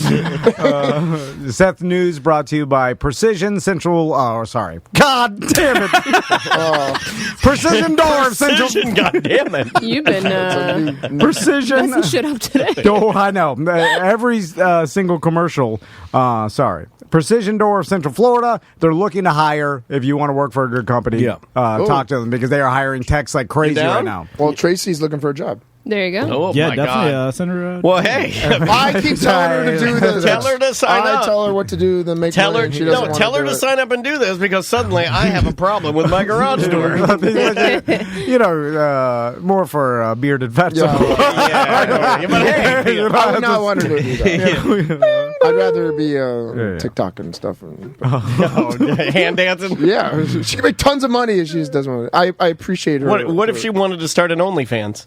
I support it 100%. You would. What if it was course, why not? horribly graphic? Dude, we talked to a girl that Solo? just does burping. Solo. That's 100% fun. Yeah, but she does burping on OnlyFans. Remember Yeah. the professional? Oh, burping? Tracy would do all her burps. I'm sorry, Tracy, if I'm calling you out. Well, no, Long there's a burps whole pop. fetish for this. Yeah, this burps lady does are- commission videos of just burping. And there's no Like- nudity. She doesn't do anything weird. She does Really? yoga. Yeah. She'll burp while she's doing yoga. but- She'll Oh burp. my She God. did say she's She like can they make- they asked me to wear swimsuits and I do that. And I use swimsuits, Well, but they that's fun. also ask me to dress as a little tiny Hitler Youth, and I will not do that. Yeah, they'll ask. Her I mean, you burps can are ask amazing. anything, right? Yeah. Her boobs are Her amazing. burps, her Oh, burps Mike, are sorry, it's I'm- way better and louder than mine. It's a lot. First story. Yeah.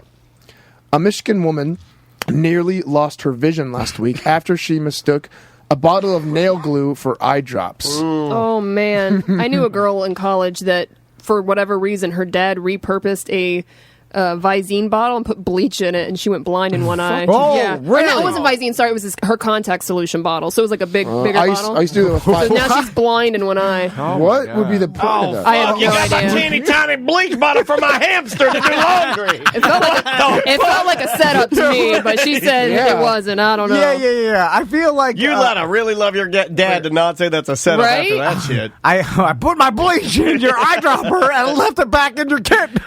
Like, why would you do that? I don't know. I used to do that with 5 Hour Energy and GHB. Oh my god. You know what? It's worth the news just for that little tidbit. I feel like that's an even trade. You know, those little bottles. Anyway, the woman said she went to sleep with her contact lenses in, but woke up at 1 a.m. and wanted to take them out because her eyes were dry. Mm-hmm. She said reached inside her purse and grabbed what she believed to be eye drops, but instead she took a similarly size. It's coming! Tracy, get out! Get out! Tracy, help him! Tracy, help him! God damn it. He left his belt! He's shitting his pants and he can't talk anymore. He's 75 years old. It's fast! It's cheese! Man, this shit comes fast. Damn it. White bottle of nail glue, which she typically uses to repair broken fingernails. Oh man. I was like, oh my goodness, and it dropped in my eye, and I tried to wipe it. Racist. That's not racist. I was like, Lord have mercy, I didn't I didn't say that. I don't know what she looks like. I'm just saying what I think about her. I mean, you're connecting the dots. Just stop talking. What do you mean? Don't explain it because it's a racist anymore. You explain it, you're losing. I have no idea what it looked like. I just said the racist voice because that's what I assumed. Nails super glue in the eyes, and she says, Lord of mercy, I'm just...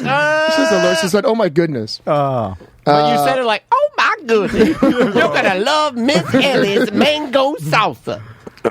It dropped in my eye, and I tried to wipe it away, and it sealed it shut. Ooh. I just started throwing cold water. Well, that's the worst thing to do. Cold water seals it tighter, I think. Yeah. For hot water. You got to do that with ejaculate. Don't get it in your eyelashes. Well, don't do it. You got to go cold. You got to go the coldest water you can get. It'll come right out. Otherwise, it'll melt and infuse your eyelashes. Yeah, together. absolutely. If you use hot water, you're basically boiling your sperm like you would an egg, and it'll stick bad. It sticks to my leg hairs. I can't get it down. Then I got to use like one of Maisie's toys to scrape it off my fucking legs. She said she was just throwing cold water and trying to rip her eyes apart. Is what she said. But I couldn't. Well, that just sounds insane. You're making it worse. You didn't have to do that. You could have tried to stay calm. You know, like even when I was passing out, there was a point where when I was coming to where I was scared, you know, like freaking out. But I realized, like, the best thing I can do is to lay there and try to calm my, right? You're not going to do it. You start pulling your eyes apart. You're just ripping your eyelids you off. Just got to let the rheumatoid take you over. I asked my wife the other night, I said, what would happen if you, in my sleep, if you decided that you wanted to slice my eyelids off? Jesus. These are the kind of discussions we have before we go to bed. I did. I asked her, I go, what would... Like, would I always be like, oh, I can never go to sleep? Like, what would happen? Why do I imagine Seth's girlfriend and Andrea talking at a grocery store at the frozen food aisle secretly? Well, then they fall in love. No, then they fall in love, and it's like an unconventional, like, LGBTQ, romance, because they're like, we'll be free. If we come together and use our powers of just kindness and love and intelligence without these two people to drag us down, we'll have a better life. Is that what you were writing? It's like a good kind of more of an alternative Hallmark.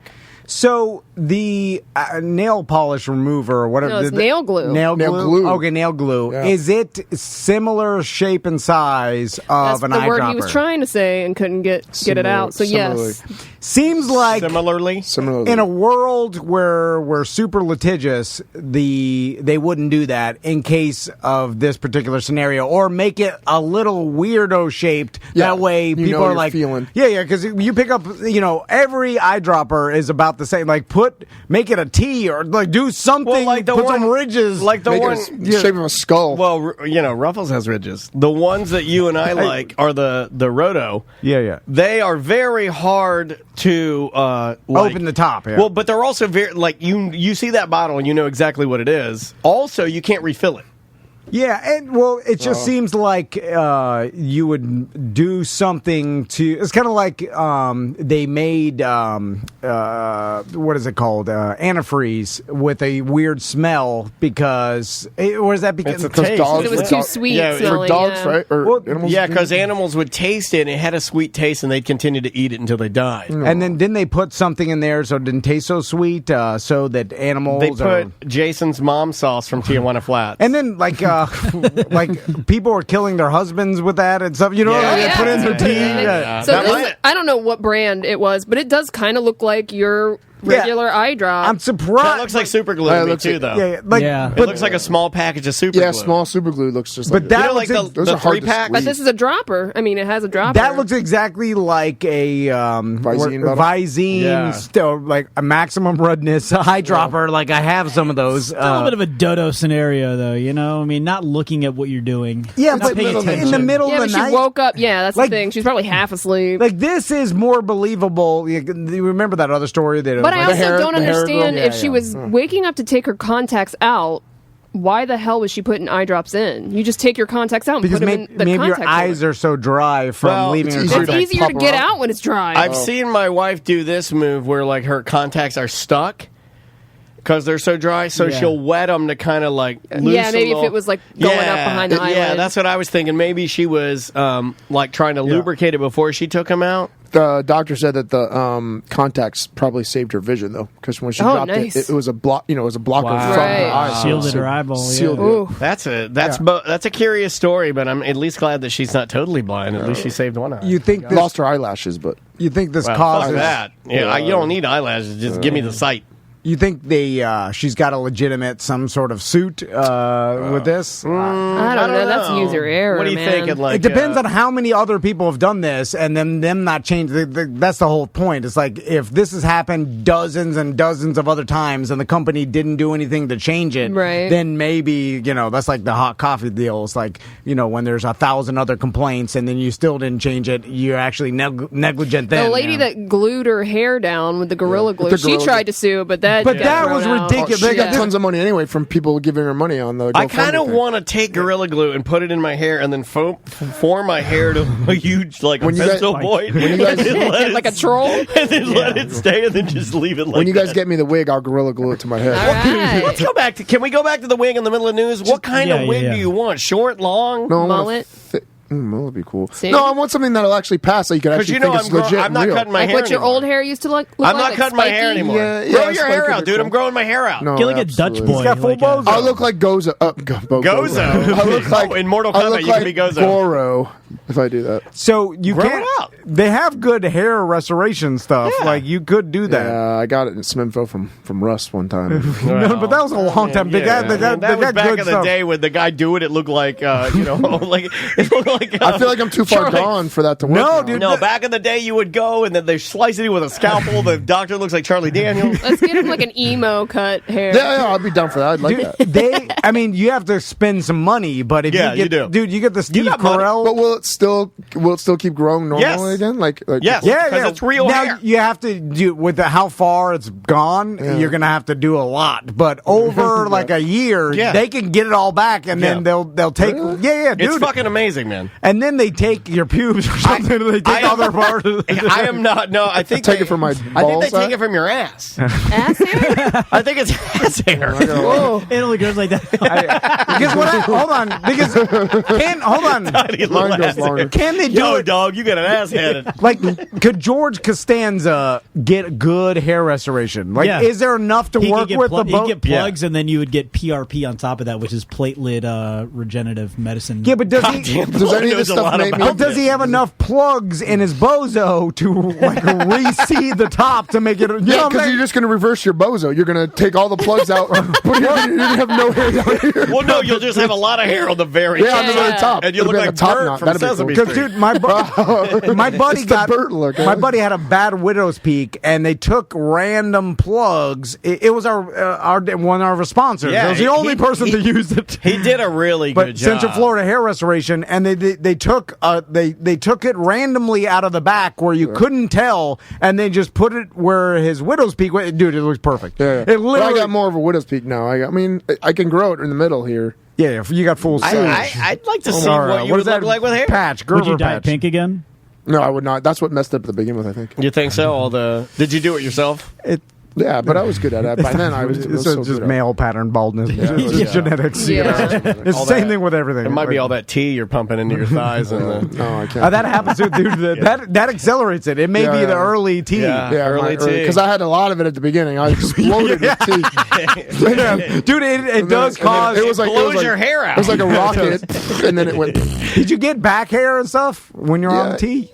No, Okay. when I was younger, no, I got back knee. Yeah, I got ass knee too. Yeah, pimple ass. Oh, God, I get that just from. I was embarrassed. I went to the doctors and they I get that called for me just sitting on my ass all the time. It's just like I got jeans on and I got underwear, and then my ass is like, we're making some bumps. We're in the business of making some bumps. God damn, it's hot. You know what else? You know what? I'm gonna make some bumps. Hey, you guys want to kill some time? This little motherfucker writing some dumb song about some dumb shit. Let's make some bumps. Let's make his ass look terrible to his head. You know what? And you know what would be funny? Let's make the bumps and then have his daughter see him, and then she won't clown him about it. Oh, amazing. Your butt is so rad. Ew.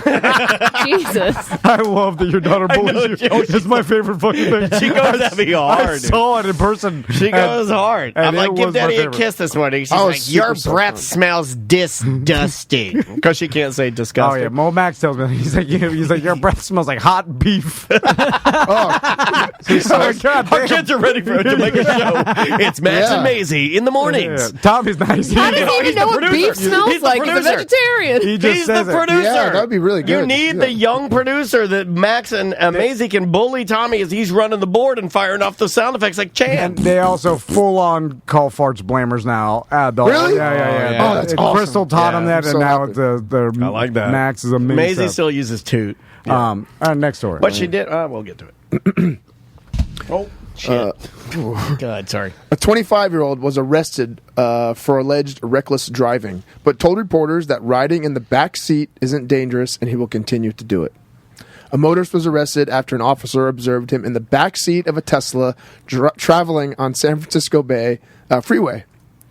He was arrested for alleged reckless driving and disobeying a police officer, the Highway Patrol said. So he was in the back seat driving his self-driving car. Like, he wasn't in the front seat. I saw this. I thought there was a sensor in the Tesla's driver's seat that would not continue to go if there was not a human present in that seat. Maybe he's putting books or like a bowling sandbag. ball. Okay. Yeah, I don't know. Yeah, can he you had to override like that? the Home Alone thing, like strings attached. Because even Jen's Hyundai, like she has the hands free thing. Yeah, it'll beep after a while if you don't put your hands Mine back on the does steering that, wheel. and it's not perfect. But you No, not at can all. sit in a Tesla and not touch anything in the driver's seat, and it will drive itself, right? It says to a certain degree. This guy's a D-head. It's likely that either... This is the second time he's been arrested. But he said he'll still keep doing it. But it's likely... He says, I have unlimited money to blow on Teslas. If you take away my Tesla, I'll just get another Tesla. That's how it works. This guy's an asshole. I like him. No, I like him. He reminds me of that. Why? That's cool. I mean, he reminds me of that guy that bought the medicine that... Remember that guy that bought the medicine that everybody needed and he jacked the price up? Yeah. Like that's the EpiPens, it's that fucked up attitude of just like... Well, couldn't they just take his license away and then he couldn't... Yeah, absolutely. But of course, I guess what this guy's saying I'm is... not driving. Yeah, he's just like, I'm not driving. Yeah, so but they'll just arrest you for you because you still need a license. You still need a license to buy a vehicle, right? It's going to end poorly for you. Sitting in the back seats with a hand like this is my own rules. That won't get you. They'll people are fucking punch your ass in jail. The chat room. Steamroll you. The chat room. Somebody says, "Fuck this dude, rich entitled fucknut." Yeah, I agree. And 100%. People are getting like a little. Like, I don't know. I think we're gonna hit a point at some point with these influencers like flinging their money around and acting like fucking rich dickheads. Yeah. And because not everybody, in fact, the vast majority of people are not rich dickheads. You know, like but that's what people. That's been going on for years. It has, but maybe. Like, I don't know, like the Pauls, the Paul brothers, all this, like these guys, it's a weird thing when your, quote, heroes are almost like anti-heroes too. They're not good.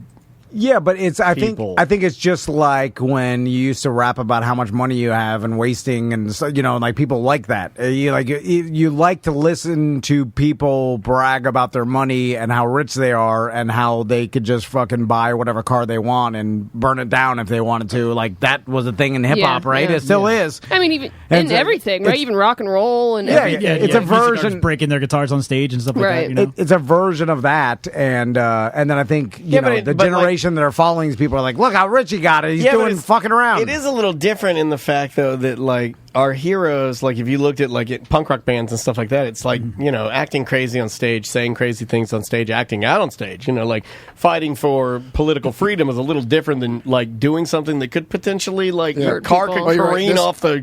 Whatever, and kill a bunch of people or something. I just read more of the stuff that he said and was quoted. These guy's an asshole. I told you. God, for you to say also, that. I didn't see anywhere in the article, but do you know where he has his money from? Because he says he has a ton of money. He's only 25, right? Yeah. Who is it? What's his name? I don't drive and I don't have to fill up my own gas. I'm a gold collar.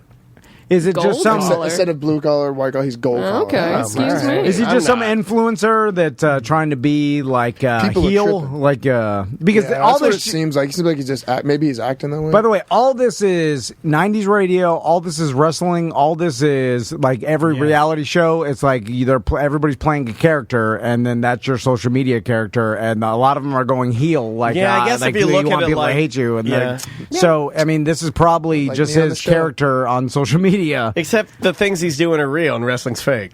Also, of course, why do it? If you're that rich already, is it just to fuck around and troll? The answer might be exactly I think you to get fame because it feels so good to be bad. Boredom. But also, I do think there are people that get addicted to trolling. But we have a guy that floats in our chat room now and again who I am convinced is absolutely addicted to trolling. Like the guy has so many accounts and he's into it, and I have no problem with him. I think we've gotten to a point where it's almost like almost like we're okay with each other now. But I've been legitimately no bullshit following this particular troll for at least 10 years. Or he's been following you. Or he's been following me. Well, I follow him too because I mean, like he's right. But he's been doing it that long, multiple accounts, multiple personas. We know it's the same guy. And I believe he's addicted to it. It's part of that's his hobby. It's part it's his hobby. It's part of who he is. It's part of what he does. You know, I'm trying to think like video games to me would be sort of like that. Like I use video games as a way to like generally like I can take my mind and put it in the game, and by doing that, it takes the stuff that I was worrying about or the thing like and it kind of compartmentalizes them. Because I'm not a good you're very good naturally at like taking things and just pushing them away. I can't do that. It's also now is a time that I've never it's never been like this before, where if you have money, you can use that money to get fame. Now, there's been a little bit like that before, but you still had to get through through some vetting process to get on TV or the radio or whatever the hell it was. Like you had to pay some company that was the gatekeeper of the media to get on there. Now it's like you could use social media in your own accounts, and then with if you have a shit ton of money, get Teslas, fill your pool full of Orbeez, all this dumb shit that gets you attention, and then be a and then be a star for it. Where's you can buy fame. Who's gonna be the guy? And has this already happened? I'm sure it's already happened.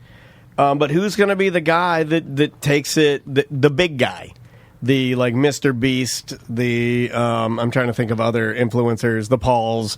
Who goes so far that it crosses a line and resets the whole thing. Well, they've already pushed the limits. Like when that guy got a lot of shit with all the Pauls for going to that Japanese suicide forest and stuff, and they pushed back hard on him. It didn't hurt his career apparently or anything. Seemingly makes just as much money as he did before. Because it's not like you can't make money being a troll. Yeah. You know? Also, you can't get canceled if you own your own shit. Right. Because you're only talking to people embrace it. that like you. Yeah. Well, unless Twitter bans you or TikTok bans you. You're screwed. Well, if you go, you can get banned. Well, I'm thinking that there will be something. I'm thinking that there will be something that one of these guys does. Maybe they already have, and we just haven't heard of it yet, or maybe it doesn't matter as much to people. But that they will do something that will be like a murder, or there will be something like huge, too far. Too far, and it will be the grand reset for all of this, and then we'll have to rethink because there's a weirdness that you and I think most people in this room, just based on age, we don't get, we won't know what it feels like to open up a YouTube and see a guy like Mr. Beast. Let's say this, I think he's in his 20s, and he's just so much money. So much money, dude. Off of social media? Yeah, just off of social media. We don't know what that's like. To me, the whole idea was, and I know that it's probably people better suited to talk about this that say this, but I'd see people that were successful, but it was oh, look at how successful they are. I'm gonna have to work to be as successful as them. Now, I'm not saying that this guy, Mr. Beast, or anybody like that isn't working. That's not what I'm saying. But just the model of making the money is so grandiose and crazy. It doesn't even fit the model of a job. Yes, it's crazy. Although it's maybe generational, we're just looking at it, and this is this is what media is now for the younger anybody in their 20s. They're so it's all social media. Sure. It's they're not fucking any other media that matters. Yeah. It's these people. These are the new celebrities that are the media now, and it's not the TV and radio. Stars.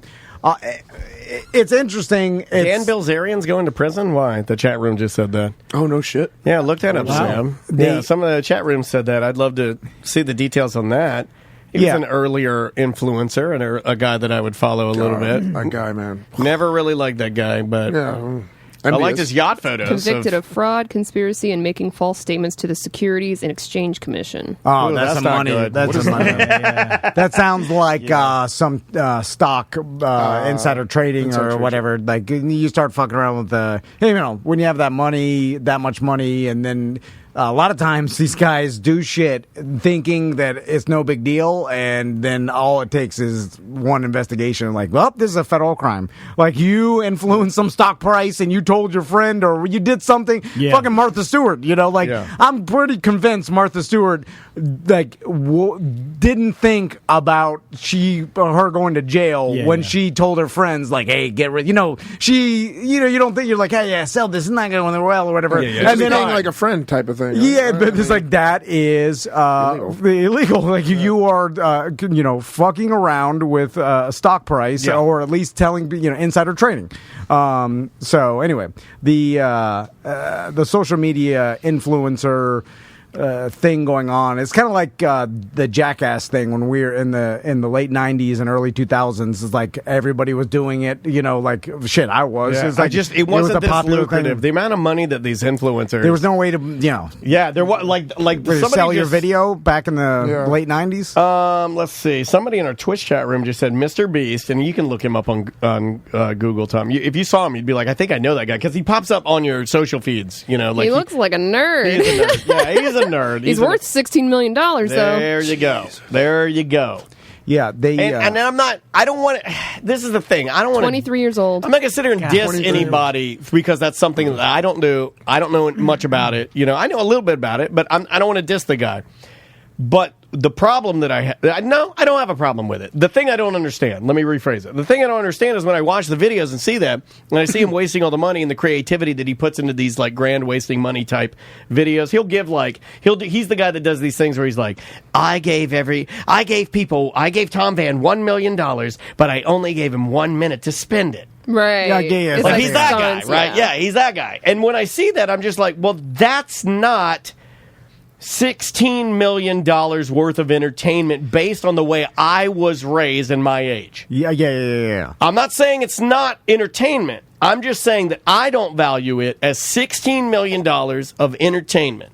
It's not worth that. The idea of giving people $1 million in 1 minute to spend it is intriguing, though, to me, and I would watch that. Mm-hmm. So there's a weird thing in my brain where I'm like, I see it and I want to give it value, but I don't want to give it as much value as the generations ahead of me are doing.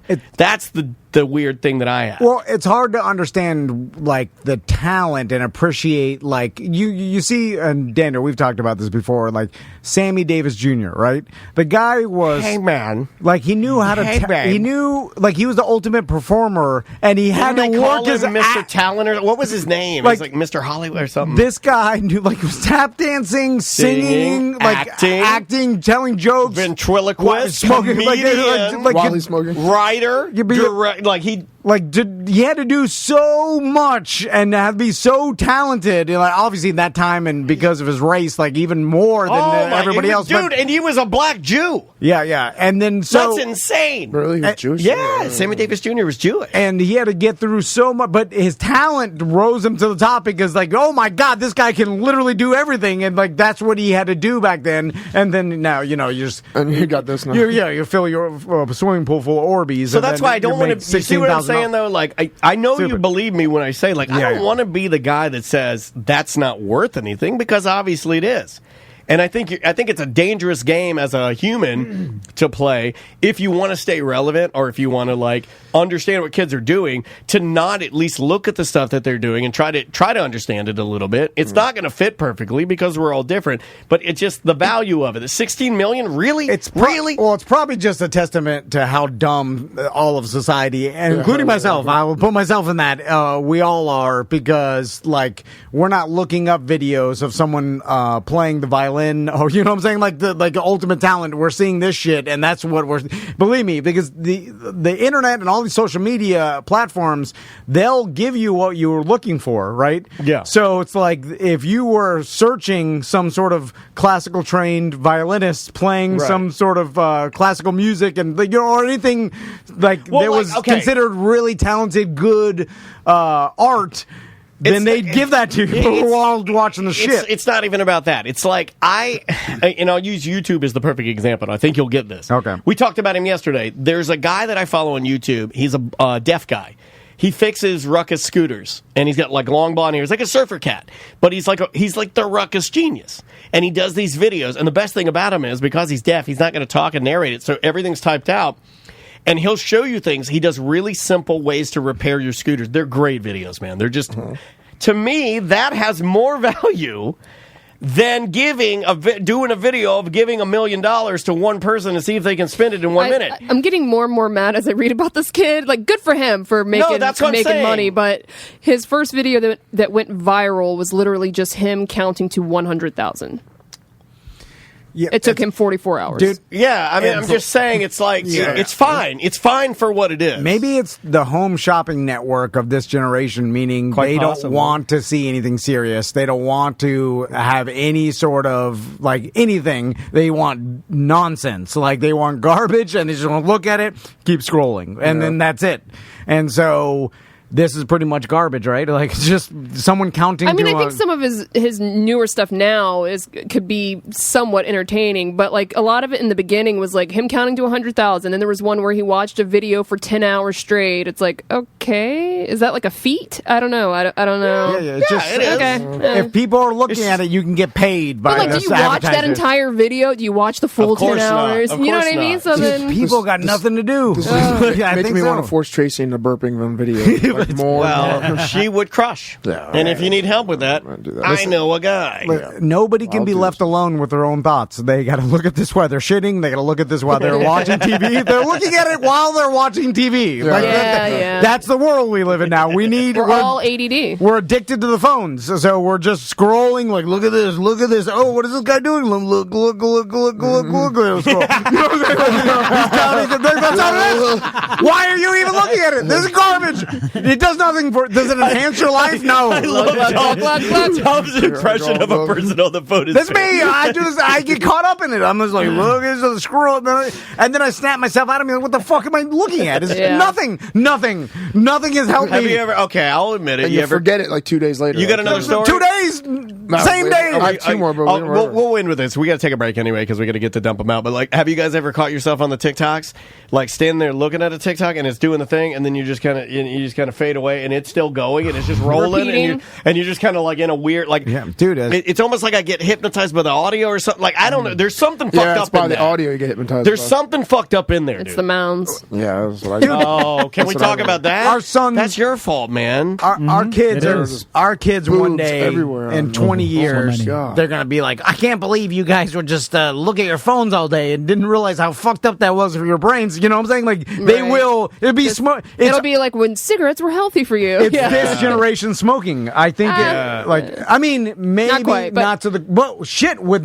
How many people have anxiety compared to where it's a debilitating social problem? Anxiety. Oh, we're creating it. They don't know how to interact with other people. Well, just like smoking gives you cancer, maybe your phones give you anxiety, and then screens give you anxiety. It fucks up your brain. Read that book I sent you. I'm reading a book right now. I'll give it to the listeners if you want to follow along and talk to me about it. I'm on chapter 7. It's called Comfort Crisis. Look it up. Like, I'm terrified. He's on Rogan this week, but I didn't listen to that. I just bought the book because I'm not a big Rogan there is fan. texting thumb and stuff like that where you get like carpal tunnel, and that's all from just using your thumbs and stuff like that with phones. Yeah. That's happening now, and it's happening to kids that are younger and younger. It's not just, an older... But I'd take carpal tunnel thumbs over, like, debilitating anxiety. You know what I'm saying? Like, anybody or, like, even to have the... I don't really use my thumbs except for texting my wife's butt.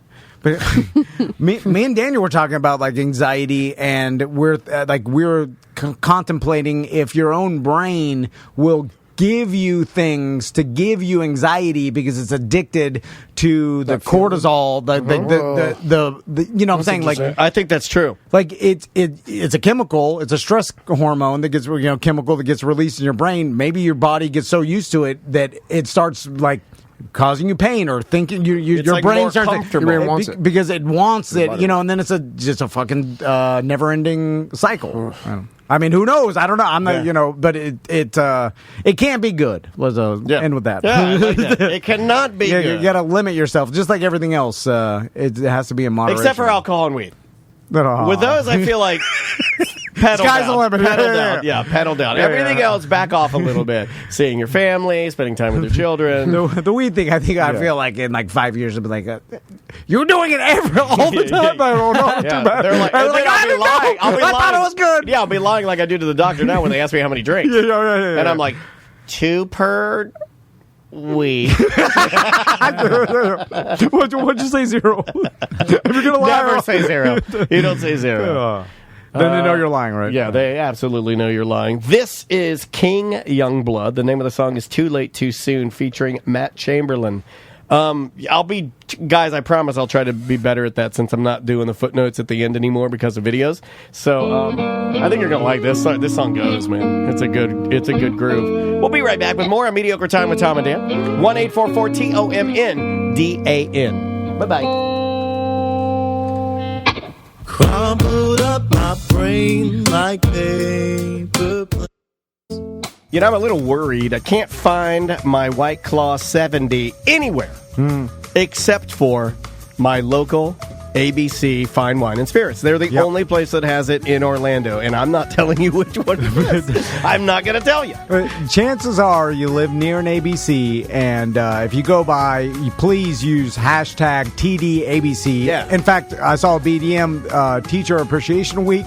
She went by... That was cool, Yeah, man. they went by ABC and got a bunch of gift cards for the teachers. Yeah, that's awesome. And honestly, literally, we emailed that to them, and they were like, oh, this is awesome. Yeah, it's cool. They love that kind of stuff, They man. use it internally. So making those posts, they help. Every single one. We take every single hashtag TDABC and show them like, hey, our guys are going to ABC. And it works. It does. And then they keep supporting our show. So literally, you guys go to ABC, you get your White Claw, maybe you get your cigars, or you go to thehumidor.com, use promo code Tom and Dan, save 20%.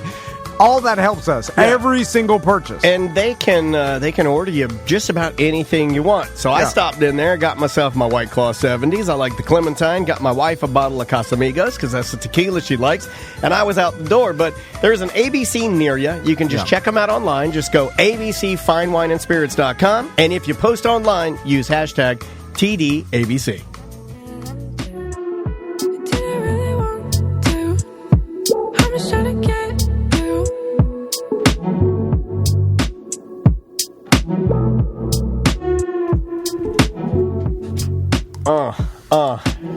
This is when Tom freestyles just from the dome. He's gonna spit it out and everyone's home.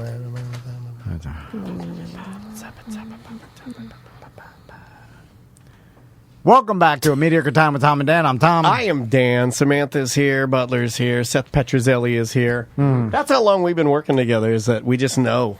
He just knows. He's like, this motherfucker's crazy. Let's do some voicemail. Okay. Most of our voicemail are uncensored, and we have a problem playing them on ACT. Yeah, I mean, I was going to play, and all the other news stations fucked it out because they can't really play it, and we could have played it, but I'm not going to do it because everybody did it. It was that guy that, there was that audio of the guy that comes to court on his Zoom court, and he... Buttfucker 3000 or whatever it was. His sister-in-law made it, and I was going to bat that around a little bit to say, you know, like, is it real? Is it not real? Is it not real? And you know what I say? Completely not real. Okay. But in what... Nothing's real. In what way? Because is it not real in the fact that all those other people, including the judge, couldn't see it? No, or they did it on purpose? They saw it, and they were mad at him, but I believe that... And he blamed it on his sister and said it wasn't his Zoom account. It was set up and everything. But I guarantee you that this man did it with the intent of that happening, and he knew that it wouldn't be a big deal because he could just... He explained it. It was a full... Yeah, I know that I'm confident enough that if I am confident enough in most scenarios with law enforcement that I can do one thing stupid, and then I can talk my way out of only that one thing through sincere, like apology, through tears, or fainting. Now is a new thing. But I'm serious. I think that you get one. And this guy knew that he could do that, and then he'd be, and he'd freak out, and he knew it'd go viral. And I just think that's the way the world works now. I think that's the way people do stuff now, and I hate it. Because it's like, what, did your sister name herself Buttfucker 3000? Well, I think he meant, like, she was trying to fuck with him, and that's what he said to the judge, is like, my sister did this as a prank. You know what I mean? Like, it's all fake. That's not real. Yeah, because I feel like your sister's not going to prank you at your court hearing. Yeah. It's too far. Oh, no, she could be a real bitch. yeah. But I agree with you, Daniel. I feel like everything's set up. Everything, dude. It's radio. Everything was fake on radio. At a certain point, you're like, the real things are hard to capture. So let's do everything fake.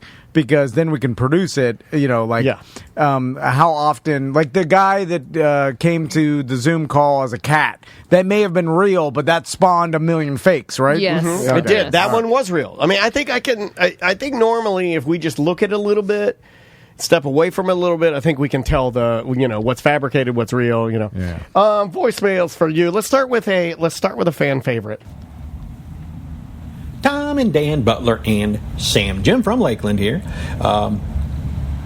Early on in our relationship, my honey and I decided that we didn't want to have kids. And we didn't, and we're happy with that decision. But even so, I find it very interesting to listen to Tom and Dan and their stories of parenthood and their trials and tribulations and joys.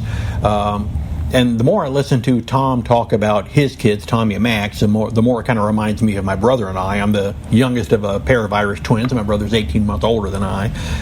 And our father was worried that we weren't developing any grit. Now, he had grit to spare. He was much like Tom's pop-pop. My dad served in World War II as a teenager. Thank you for your service. So he was aboard the USS Oberon off the coast of Africa and in the Mediterranean during World War II. Wow. So he was made out of grit. But my mother, she was very tender-hearted and tended to baby us, so there wasn't really much of a clear path for us to develop any grit until we had a pretty rough year in the family, and tragedy followed tragedy, and by the end of the year, our mother couldn't be with us anymore. Oh, Jim. And that left my dad with a heavy heart, an empty bed, and a full prostate, so he set out to find his next wife and the woman who would be the mother of his two sons. I have to stop him right there. Jim, let me produce your podcast. It's going to be... Jim stories. Yeah, it's just going to be a story. And it's only going to be about as long as... It's going to be They'll like be a 10 short, minute. so we'll call them Slim Jim. Oh yeah. God, I'll just let you produce it, Sam. But I'll be. And then you get members, producer. and they're Jim members. Daniel's idea. And then we all pay for ads in the weekly so we can win. And pretty quickly he found an old flame, and he met her where you find all your old flames. He met her at a funeral, and they reconnected and were married almost immediately. But my new stepmother, Dorothy, she was not a maternal woman at all. Her obligation in the marriage was to keep my brother and I from dying. And beyond that, we were kind of left to our own devices to raise ourselves, and that's kind of where our grit came from. And there's no real tremendous point to this story except to kind of introduce the character of Dorothy. She carried her money between her boobs and her opinions on the tip of her tongue, and life with her was pretty interesting. So if you found this story interesting at all, then I'll throw in a few Dorothy stories in my podcast. This guy's going to start plugging his podcast. Just like, Jim, just do a podcast with us, man. Sounds exactly We've been wanting Ned to start. Flanders. Hey, you know what? He does. I have this idea. It doesn't look like anything like you would imagine. By the way, I have an idea of, like, nobody's done this yet. What if we took a bunch of different podcasts and then told people we have a podcast network? Nobody does this. Nobody. It's never been done. And we put Jim on the network. I like that. Yeah. Yeah, put him on the network. Print the hats. All right, print the hats. Jim, thank you for your story, buddy. Yeah, the problem is, I know you guys have been telling me this for years, but I'm really starting to learn as I live where, life's a dance, you learn as you go. That's good. I'm grit that comes from trauma. Not necessarily best good grit. grit. Yeah. It comes You just want soft sand. You don't want hard sand grit. Yeah. It's like you don't need to put bleach in the soap. You just need to make it a little pummacy in the gojo. You know what I'm saying? Like, it's so. Well, I don't know.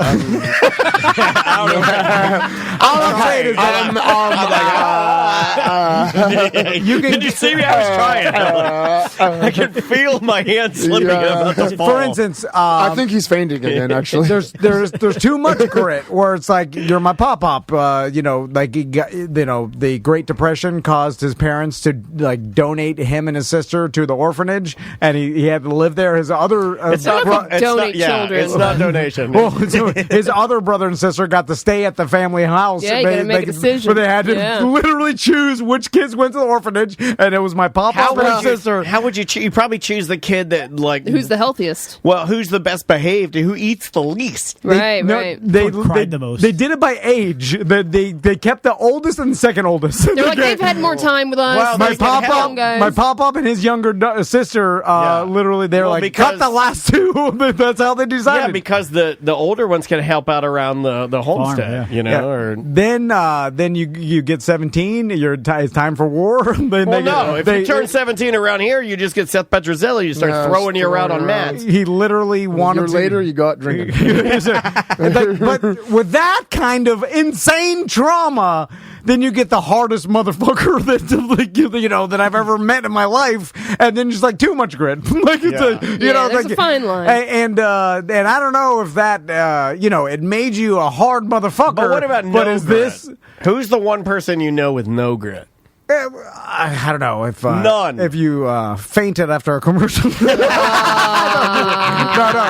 No, you got grit. It's just anxiety. But no, you got grit. It's just anxiety. No, I don't know. He thinks an excellent point. I couldn't even make it up the stairs. No, but that's a misconception too, where someone looks at your anxiety and you're fainting after this, and then like, oh, you're a pussy. It has nothing to do with that. Your fucking anxiety your anxiety, so it's physically making you faint and like fucking you up. Physically I'm not a pussy, but mentally I am a pussy. No, but you're not. It's just your brain chemicals are messed up, and that's all it is.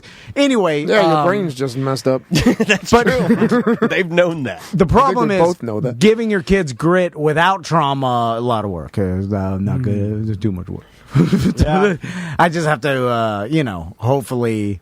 I drop dead in some point. Oh my God! That'll give him the grit. I'll put him into my karate lessons. I'll give him some grit. Yeah. Karate, some discipline, some hard work. It's fucking 2021. We have air conditioning. How much grit do they really need? You know what I'm saying? I've said this before. If the end of the world's coming, they got to live off the land and fucking fight the roving hordes of people trying to steal.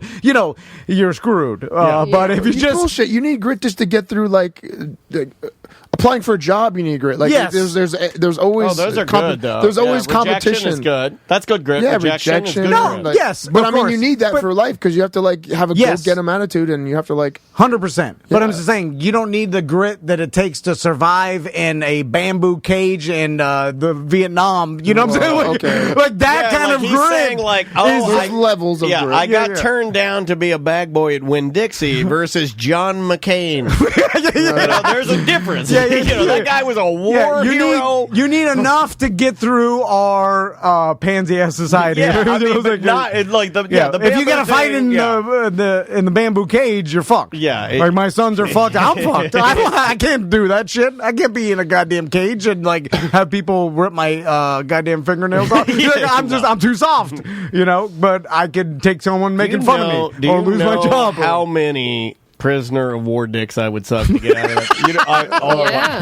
I mean, all the dicks. Can you imagine how gross and hairy and nasty? It doesn't matter. Whatever it takes, David Moss. I gotta get out of here. I gotta get out of here. Yeah. I gotta do whatever it takes to see my daughter and my wife again. And more than that, no offense, with my daughter again. You know what I mean? I'd rather get a nail ripped off than suck a bunch of penises. No way. No, dude. Take my nails, do what you cut my arms off. I'll still suck dicks with no arms. Just get me back to my daughter for the love of God. Well, I don't have kids, so I don't care. You need just enough grit to handle your boss being a dickhead to you, and then someone calling you fat on social media. Well, nowadays, right? Yeah. But what if your entire class is calling you fat on social media? Well, if you're a child, it's different. That's hard. As an adult, I'm saying, I'm talking about just living your adult life. Gotcha. Let's try this one right here. Hey, Beatty and Manning here for the Gucci Carter's podcast. I would like to admit something. I once, while looking through the live rock, came to an immense ejaculation. Since then, the only way I can release the white bees is by looking at porn through the live rock. Discuss if you wish. Discuss if you wish, please. Suckling sumptuous titas. I'm sorry. What was the only way you can watch porn now? What? Looking through a live rock? Live rock. What? A what rock? Smoking Rock. I don't know. Does anyone know what the hell that was? He also, his voice. He's one of my favorite. Did you listen to these before you play It was an odd cadence. No, I love it. It's a cadence of Stephen Hawking's voice machine. When he's talking like a computer. The only way that I can release the white bees. He called them white bees. White bullets. I know what you're talking about. It sounds like a quadriplegic voice machine. Hey, Beatty and Manning here for the Gucci Carter's podcast. I would like to admit something. I once, while looking through the live rock, came to an immense ejaculation. Since then, the only way I can release the white bees. It sounds like a scam call. I need to know what he's saying. Am I talking to a person? The only thing we're missing is the. I do that all the time when Andrea calls me. She'll call me and I'll go. No, but it's not that good. It's like a. Did you say Medium Ernie? I need to know who this is. It's Medium Ernie. But then right after the I'm Medium Ernie. He's spreading a secret message to like a militia group or something. Yeah. right after the boom, and then you Did hear. he mean like when he was watching? Did he mean he was watching? Hello, my name is Jonathan. Hello, my name is Steve. And it was on the tank and like the rock, and then the hole in the rocks of the. I'm trying to put some pieces together. I don't know what the hell he's talking about. Okay, that's good. That's good. Yeah, maybe he is talking I was about. watching through the live room. Does he have a number? Just call him and be like, "What the fuck?" Yeah, he's looking through the tank and just walking around. He's jacking it to it. No, and that's the only way. The live rock. That's what I don't know. I'm just trying. That's what it is. Good job, Sam. Hey, pizza party. Well, look. If there's anybody paranoid that can sniff out a pervert, I can decode shit. Oh yeah. But what is he looking at? Jerking off? It doesn't matter. I guess once you look through the live rock, you're just jacking the white bees out. Doesn't I feel appreciated. This is a crazy ass show. How about this one? Okay. Hey guys, BDM Joe from Texas. There's the beep. Wait, why was it a little? It was like like a little flute. Hey guys, BDM Joe from Texas. I just want to say one thing. Y'all make me laugh. That's all I want to say. Y'all are the best. I've been having some rough times not working, but the one thing I get out of it is you guys just make me laugh, and that's it. And that's what you're there for. And I love you. Have a great day. Bye. And that's goddamn Texas strong. I like his Texas accent. Yeah, that guy's got a sexy accent, right? I can see why ladies. We'll call like him that. Sexy Texy. Put him in the R team. Yeah, Sexy Texy. Put him on the. I like that guy. Like I can see why women would like that. Because he's like, hey, I just want to say this is all I want to say. Go Gators. That's sorry, it just felt right. Speaking of the R team, are we going to attach the Remy interview we did yesterday? Oh, how'd that go?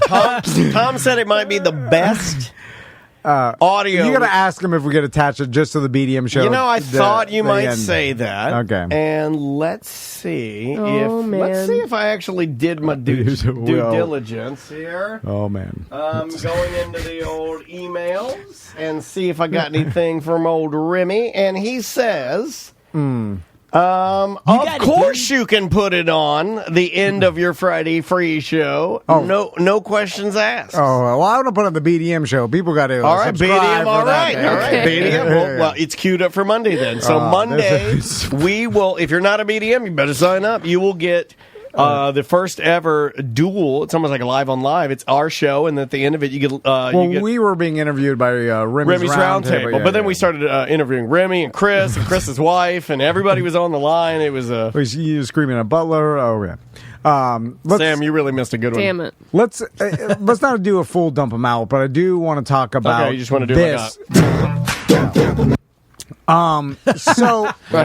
Sorry, I put the cameras back on. Like the other night, I'm sitting there and me and Crystal are talking, and I'm like, "Do you remember taking naps in kindergarten?" Because I think we were talking about like the school ends and like they got a week a full week next week, and then at least here at the Seminole, and then like basically a week and a half, and then their summer school or summer. What do you mean taking naps? I remember taking a and I remember things that happened during that nap. Are you okay? Do you need to talk about what happened? Yeah, Well, I did to myself. I remember playing with myself when we took naps. Kindergarten? Yeah, Jesus. I would do. I told you my dad thought I had a problem when I was. Well, you do have a problem. Well, I remember. Well, you definitely have a problem. I remember being on my stomach, on my side, and just mushing it around and like playing with it as like I was laying down flat on the ground. That's too early, right? Like I think there might be a suppressed memory you need to go handle. I mean, I feel like You're the need smushing to it. I'm smushing it around. Yeah. Anyway, Were that's how I knew. people- That's how I remember. That's like the only Did memory I people have is say- taking a nap. I remember that. No one said anything. Did anybody say like, "Hey, stop smushing it"? I remember being really. I remember being really careful of not getting like not trying to show that. Hey, the dumb one's smushing it again. I don't know why. Were you fat? Were you chubby? Not in kindergarten. The fat dumb one is smushing it. Hey, you fat dumb! Yeah, you fat dumb! Stop smushing your cock! Go wash your hands. I like how your kindergarten teacher is old diesel mechanic. Yeah. Where'd you go? Do you remember? Kindergarten teacher was Don't say the name. The name of what? My teacher? Oh yeah. Oh, they're dead by now. No, they're not dead. No, It says 44. My kindergarten teacher's dead. He knows she's not dead. No, he I know said. she's not dead. How do you know that? Because I remember. I think I saw her on Facebook. I think I saw Yeah, a lot she of my wrote teachers on you. Facebook. She's like, "Are you still smushing it?" Plus, she wasn't that. Oh, maybe she's horny now. Yeah. That'd be the weirdest fetish Hey, I ever. saw your girlfriend open up her own little OnlyFans for burping. If she's doing that, you should can do come some over smushing and videos. I'll smush you. You follow your elementary school No, I teachers? don't follow her. I remember like friends of friends and like mentioning her name, like that she was still alive. I just know that she's still alive. Let's see if she's still Somehow, on I don't Facebook, bro. Let's see remember. if she's a fucking narp. I'm not. I don't even remember And any of my I teachers' actually think she names. still teaches there. To be honest, Damn. Oh God. We should. How old? She's That was not- she wasn't that 35 old. years ago. Could we interview her She and was a ask her younger if, teacher. Wasn't if that old? kids smush more now or than they did when you were a kid? wait, what? Like, I want to know. I want to interview her and find out if kids smush it more now during naps or No, then. well, there's always a smusher. Yeah. You know, so I feel like there is. It's like a chopper. We It's had a kid. I remember I think this. Butler definitely smushed it. He just can't remember it because he's too stoned. I may have smushed. Yeah, you look like King Smusher. Well, to make you feel better, I remember that. I don't feel bad. My mom and my. Okay, fair enough. I know my mom and my dad would go to like big people church, and then like if they went to the big like service, they would put me downstairs in the church nursery at my church. And I remember this is a vivid memory of the kid. I still remember the kid's name, Paul. I remember Paul was like just we're all like it's the age like probably a little younger than Maisie. Where you're walking around and everything is like those writing toys and blocks and crayons. It's very like much preschool. Yeah. Yeah, just a little bit younger than our guys now. Like, our guys now are a little more mature than this. But, like, I remember walking around and seeing the toys and everything and playing. And they had those big cardboard blocks that look like bricks. That they fold up and they're red and white. And they look like a Pizza Hut color. Yeah. So we had all those and we're playing. That's the memory. And I remember Paul was just walking around just fucking jacking it the whole. Really? Yeah, and Well, not really jacking. He's just yanking on it. Yeah, Right? He's gonna have a boner. Yeah. I mean, it was more boner than not boner. But, Boys are boners. Did he have it out or was his hand in his pants? No, he had it over the lip. Wow. Over the waistband. That is a bold move. Yeah, over the waistband, like the way that I pee now because I'm too lazy to unbutton my pants. So I just pull it under because Chubby's it's elastic. You just pull it under. So he was whacking it. I'll never forget. My parents were coming to pick me up.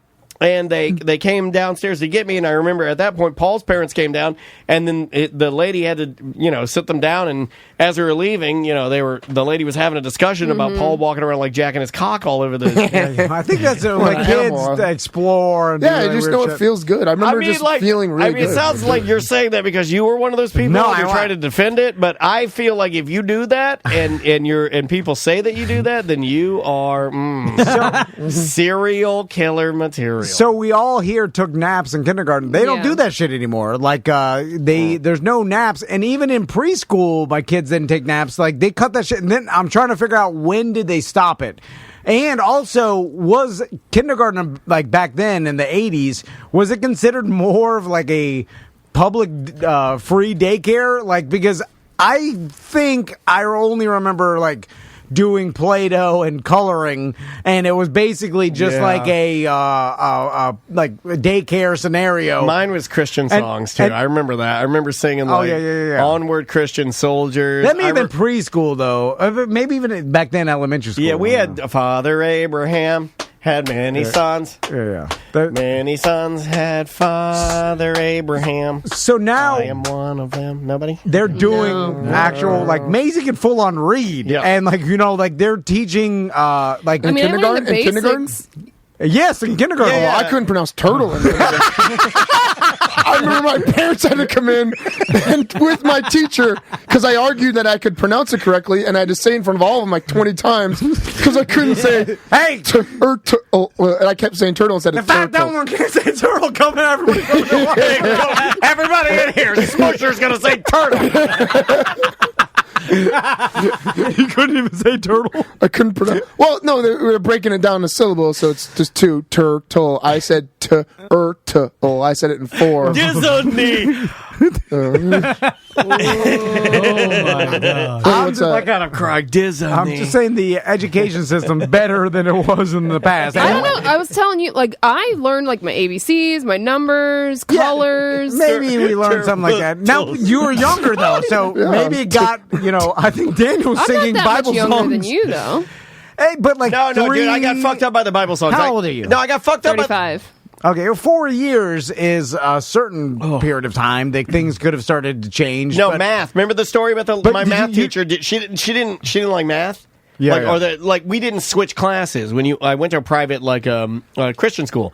You didn't switch classes. The teacher switched, right? We stayed with one teacher, and she knew, but she didn't like math. In elementary school? Yeah, same with me. Yeah, so this lady just straight up didn't like math. She didn't teach math. Oh, really? And so when I got to middle school, she opted out of teaching you guys. Yeah, there's some weird shit. They were mad that they didn't have the Bible. My mom and dad and other parents almost had a class action lawsuit against this lady for fucking us up because that's why my mom was convinced that's why I'm not good at math. I'm just not good at math. That I don't think that had much to do with it, but the lady did neglect it to the point where it became a hindrance. And then when I got to middle school, I had to go and immediately had to go into remedial math. Right. Oh, and you had to go to remedial math. Well, then I eventually caught my way back up to trig, and I made my way back up because I'm fucking smart. I remember they got mad because they taught some sort of evolution. Remember I told you this? And in elementary school, and all the parents, this is the 80s, got mad because they were screaming. They're like, my grandma had no goddamn monkey. Because they didn't understand. This is fucking uneducated 80s. People are idiots. Yeah. I didn't have any religion in my school other than the Pledge of Allegiance and the national anthem, the under God shit. But that's about it. Yeah, I'm just talking about they were mad they were teaching evolution. But when did they stop the nap? When did that? There had to have been a hard stop, right? Or mine was preschool. I don't think I did it in kindergarten. I did it in kindergarten. I did in kindergarten. Well, that's up north. I think it's southern. Virginia, South north. We had it in kindergarten, but again, I was at a private day school. And because I remember having a cubby and a blanket and the whole nine, so I had it. I was at a regular Kenwood Elementary School, public school down in Miami, and Kenwood, that's solid. That's almost as good as Alpine. And it was to take out the mat and sleep. They turned off all lights. Gross, shitty mats. You just lay on the floor. Now they're not yoga mats. They're the fold out ones that are vinyl feeling. But there was no pillow, no blanket. No. They just laid on they turned off the lights. But wait a minute, is that bad? Because now we're no pillow. How but no. Give them some grit. I'm just saying that. Yeah, but it's weird that they even thought that was necessary for 5 and 6 year olds. Yeah. Where now we wouldn't even think my kids don't fucking take naps, so and it would be bizarre for any of them to take. Your kid, maybe that's what they need to. Do your boys still fall asleep in the car? Because it may will. Not anymore. No. God, May will from coming back from her dance or something that. She'll crash out. Max will crash. Well, she's been dancing her ass off. These kids just sit and play Minecraft. It's better life. Dude, if I'm not driving, I fall asleep in the car right away. He's not joking. I love you, man. You make me laugh, dude. That's maybe choppers you fall asleep. It's a better way of living. This motherfucker going to be 99 years old when he dies. I love it. Falling asleep while driving. What else? Man, what else do we have in the old? I know we blew. We'll end with DMV visit because speaking of that, I gotta. So I wrote down that. So I go to the DMV and I need to get. My mom has that little beach shack. It's a park model though, so I have to get it. It's for all intents and purposes, it's a trailer. So I still need to get it registered and get it in my name. So I got it in my name because we don't know what we're going to do with it yet. And for all the BDMs and people that have hit me up and said, like, hey, I'd like to rent your mom's place, they don't allow that. I would do that. Like, I would straight up, because I'm probably going to sell it. And the best thing that I could do right now while trying to sell it would be to rent it to you guys and have you guys just terrorize that fucking that place that those old people live in. It'd be fun for me. I don't care. It's not like, you know what I mean. Like, I'm going to get rid of it. So anyway, I go to the DMV to try and put this in my name, and I've never seen this level of baby man. I wrote him in my phone, baby man. He comes in, and he had his gator on, and he comes in, and immediately he asks the security guard at the DMV, like, oh, my registration is expired. I need to get my registration, up to snuff, that kind of deal. The security guy's like, well, do you have an appointment? He's like, well, no, I don't have an appointment, but I was kind of hoping I'd just hang out here and then just wait to go in the queue. And he's like, oh, I'm sorry, sir. For the last 14 months, this is what the security guard says. For the last 14 months, everything's been appointment only. There have been no just wait around just for COVID and everything. I'm sure, sir, that you're, you know of the virus that we've been battling for 14 months, and that's just not. He's like, so I can wait, right? No, sir, I don't think you understand. Like, we're not doing that, and I'm going to have to ask you to, to either make an appointment here using the kiosk, or you can, you're going to have to exit our lobby. Okay, I'll just make an appointment. So he goes to make an appointment. He's not figuring it. You can already look at him. He's not computer literate. He's not able to do it. So he does something that I wrote down and I admire it. I don't like it, but I admire it because it will get things done. So this baby man had decided that he got there, didn't know the rules, didn't know that you had to make an appointment, didn't know that didn't care about the pandemic. Obviously, it's not not a big deal. Let me describe him real quick. Balding, looked like Chungus, our old intern. Okay. But not as large. Okay. So skinny man, Super Mario shirt, novelty socks, novelty shoes, like some sort of cartoony shoes, very much into Nintendo. No judgment. I'm just saying you're adding to baby man. You're adding to baby man when you wear that. Yeah. And you do when you say the thing that you're about to say. So he's going to, this is what I admire. He goes to each individual window when they're not occupied, which is against the rules, but the security guard, he's had it. He don't want to do that. He ain't going to police this guy.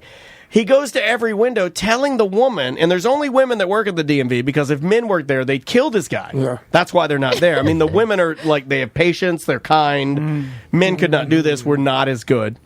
So he goes to each window telling his story to the person, and then they each tell him, you have to go make an appointment. Right. And there's 10 windows, by the way. So Andrea and I are just sitting there watching this. Then he comes back over to the one window, and the lady's explaining it to him for what I can only. He's hoping one of them will break and squeeze him in. I admire that. I do admire and there's no shame. I'm too shame. It's too awkward. I couldn't. I'm not nothing makes me awkward, right? That makes me awkward. I could not go to each window and tell the same story, and knowing that everybody's hearing, everyone was hearing it. Yeah. This motherfucker was focused and going to get his registration fixed. So he goes to this lady. He explains it one last time. This is like his swan song. And then the lady's like, well, you're just going to have to make an appointment. And we've seen you in here, sir. And so he goes, and this is a phrase he said that Andrea honestly said, I've never heard this before. He goes, I'm using my birthday money for this. What? That's what he says. He screams, well, not scream, more of a scream than he had been. I'm using my birthday money for this. And Andrea, so she starts texting me back and forth. No, well, she is. She's clowning him hard, and because she's super organized. Right. So we're texting back and forth. You know what you do, in a couple, clowning this guy. Right. But have you ever seen somebody? Because this guy, obviously, older than Sam. So you're 35. Mm-hmm. So he's 35 plus. No. I was going to say, was he on the spectrum? Or was a scenario I am where... not going to let that become the excuse for everybody that just decides they want to be an asshole. Right. You can't just go Elon Musk, anybody. You can't Like, just he go. thought that he was better than everyone in the fact of like, Or he didn't fuck care. everybody that got an I don't think appointment. he cared. Or he just got babied his whole life and just expected to get his way. That's it. That's his fucking... No, that's it. I do think that he was probably babied his entire life. That is literally and 90% of people. And he got there and he didn't understand how the process works. But I've never heard anybody say, I'm using my birthday, but you're fucking 35 years old. You still get Who birthday gave you money? birthday money? Yeah, who gets birthday? I'm 44. I haven't seen birthday money in 15 years. Well, actually, I think that's older than 35. No. Yeah, you're right. He said he was bad at math. Not a math guy. Thank you, It sir. could be like, I mean, there's a lot of people that are like barely. They're bad at life, right? It's Just capable of existing. yes, like literally navigating the world as an adult, like paying your car insurance, paying wherever you live, like they're hanging on by a thread, and it's extremely hard for them for whatever reason, lots of reasons, but it's bad. We just could, and then the birthday we money need to thing, teach that more in school. Then Like, we start. Well, my teacher at home. My teacher used Yeah. to. Man, Mr. Snow. Shout out to DeLand High School. Mr. Snow used to teach us how to do our taxes, how to balance a checkbook, how to balance a budget. What class was that? Just a regular. It was a social studies class. It was social studies economics. It was like a half and half where you would do half of the class. You'd learn about like great figures in history or whatever, and then the other half of the class you'd learn like practical stuff. Practical stuff. Yeah, there were more practical application classes, and I still remember the balance the checkbook stuff, how to write a check, how to use a deposit slip, all that dumb garbage. Now you don't have to need it anymore. At all. You don't need it anymore. But you know what? Yeah. For my age though, I mean, they could do classes now about online banking stuff like that. So Tom and I still, we still can't figure out. I wish I had that. SunTrust. I had a stupid life skills class, and all they taught me was like cross-hatching fucking pillows and how to make a goddamn soup. It was terrible. That's home economics. Yeah. That's how. Yeah. Also, you do run the risk of you're teaching people antiquated shit. Right. You have to update it. Although just the basic how to open a bank account and how to pay your credit cards and what a credit card score even is, and like how to credit make scores work. Yeah. Like all that shit. All We don't. How about how to find out facts on the internet or how to change a tire? Right, how to vet shit on the internet, No, adults don't know that. Like, I don't even know how you would teach kids that, but that's a huge problem we need to... No, they definitely have to teach that now, especially like in high schools when you have to do reports. So you got to cite your sources and shit. Like they have to teach you how to vet sources. This guy seemed to have very little concept of consequences. Like when he walked in, he was like, the birthday money was the first thing that I wrote down. The other phrase that he wrote down, I had to check my phone to make sure, was he was like, my car, my registration, I need to drive it now. No, but you can't. Yeah. You fucked up, dude. Yeah. And I mean... he's a narcissist baby. And then also, like, even if you're teaching people how to vet stuff, it's like from what? From books or from like web pages? Like, then which one? Then it's become too like. It's imagine very hard, if teachers tried to teach kids to go on a particular website to vet, like, this is considered the truth. Parents would fucking lose their mind because they'd be like, that's bullshit. Because they believe whatever site that teachers they go on. Yeah. So I think it may be a shit show if you even tried to dive into teaching kids how to vet the truth, because the parents are like, well, fuck this isn't the truth. Yeah. It's like, because they're going to delineate. Oh, Lord. Yeah. We're doomed. We made it there. Oh, we're winners. We got it. It's David Jolly, the winner. Hashtag winners. That show's coming out. It's coming out on the 24th. He's mad about no, it. He's not. No, he said for show. Oh, okay. I told him it's already on YouTube. You can check out David Jolly's appearance. It's already on YouTube. I mean, we're all look.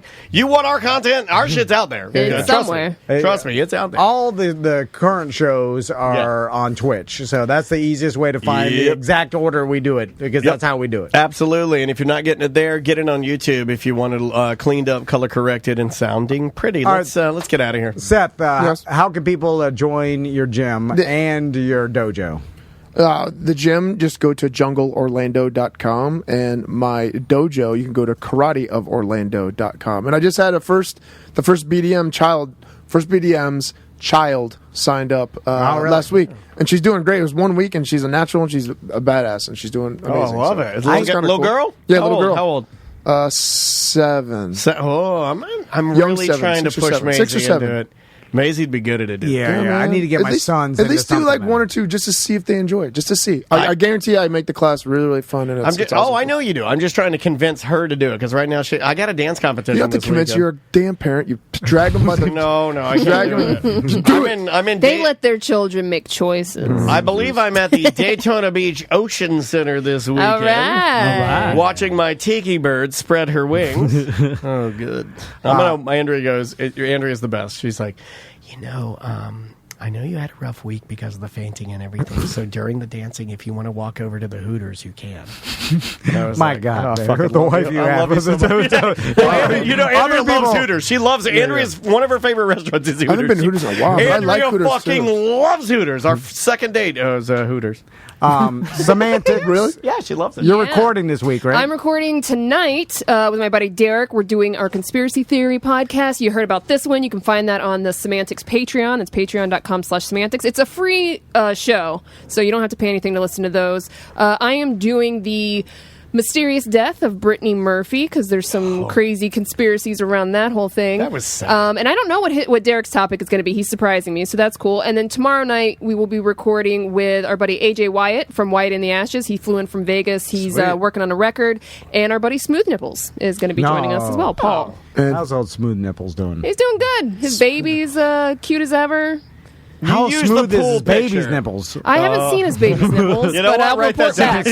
Paul, send me a picture of your baby's nipples. I want to see how smooth they are. There's nothing wrong with it. Yeah, no, nothing else. Also, don't use the pool picture of Paul anymore because he looks like an old woman. In Okay. that photo. I can't. That was the most recent picture. No, but every time I see it, I go, "Oh my God, Kathy Bates is." I do want to promote that the Craft Beer Enthusiast BDM group does have pint glasses for sale on. I bought 6 of those motherfuckers. The merch page. They're amazing. So you purchase them on the merch page, and then they have 2 pickup locations. On May 22nd, you can either pick it up at Dirty Ore Brewing or Ellipsis Brewing. They're really awesome pint glasses, and all the money collected will go right back to the group. Yep. So. Also, our coloring books are on there. Everything goes to Yellow Brick Road. Hopefully, you will cut them a big check once it's all done. Indeed, and if you're injured on the go, don't forget to call. JustCallMo.com. He'll hook you up. In fact, we've had multiple BDMs use them already for car accidents. And someone, Jesse, we're going to talk to, he got in a motorcycle accident and called Mo. Which one? And they took care of him. Is he okay? Yeah. No, he's good now. It's just, injured on the go, just call Mo. Yeah, Andrea put my helmet. I started wearing my helmet after. I lost respect for you. I know. We've had a lot of really sweet people pass lately. He's fainting. Just let him protect his head. And Travis, where can people reach you to clean their windows? You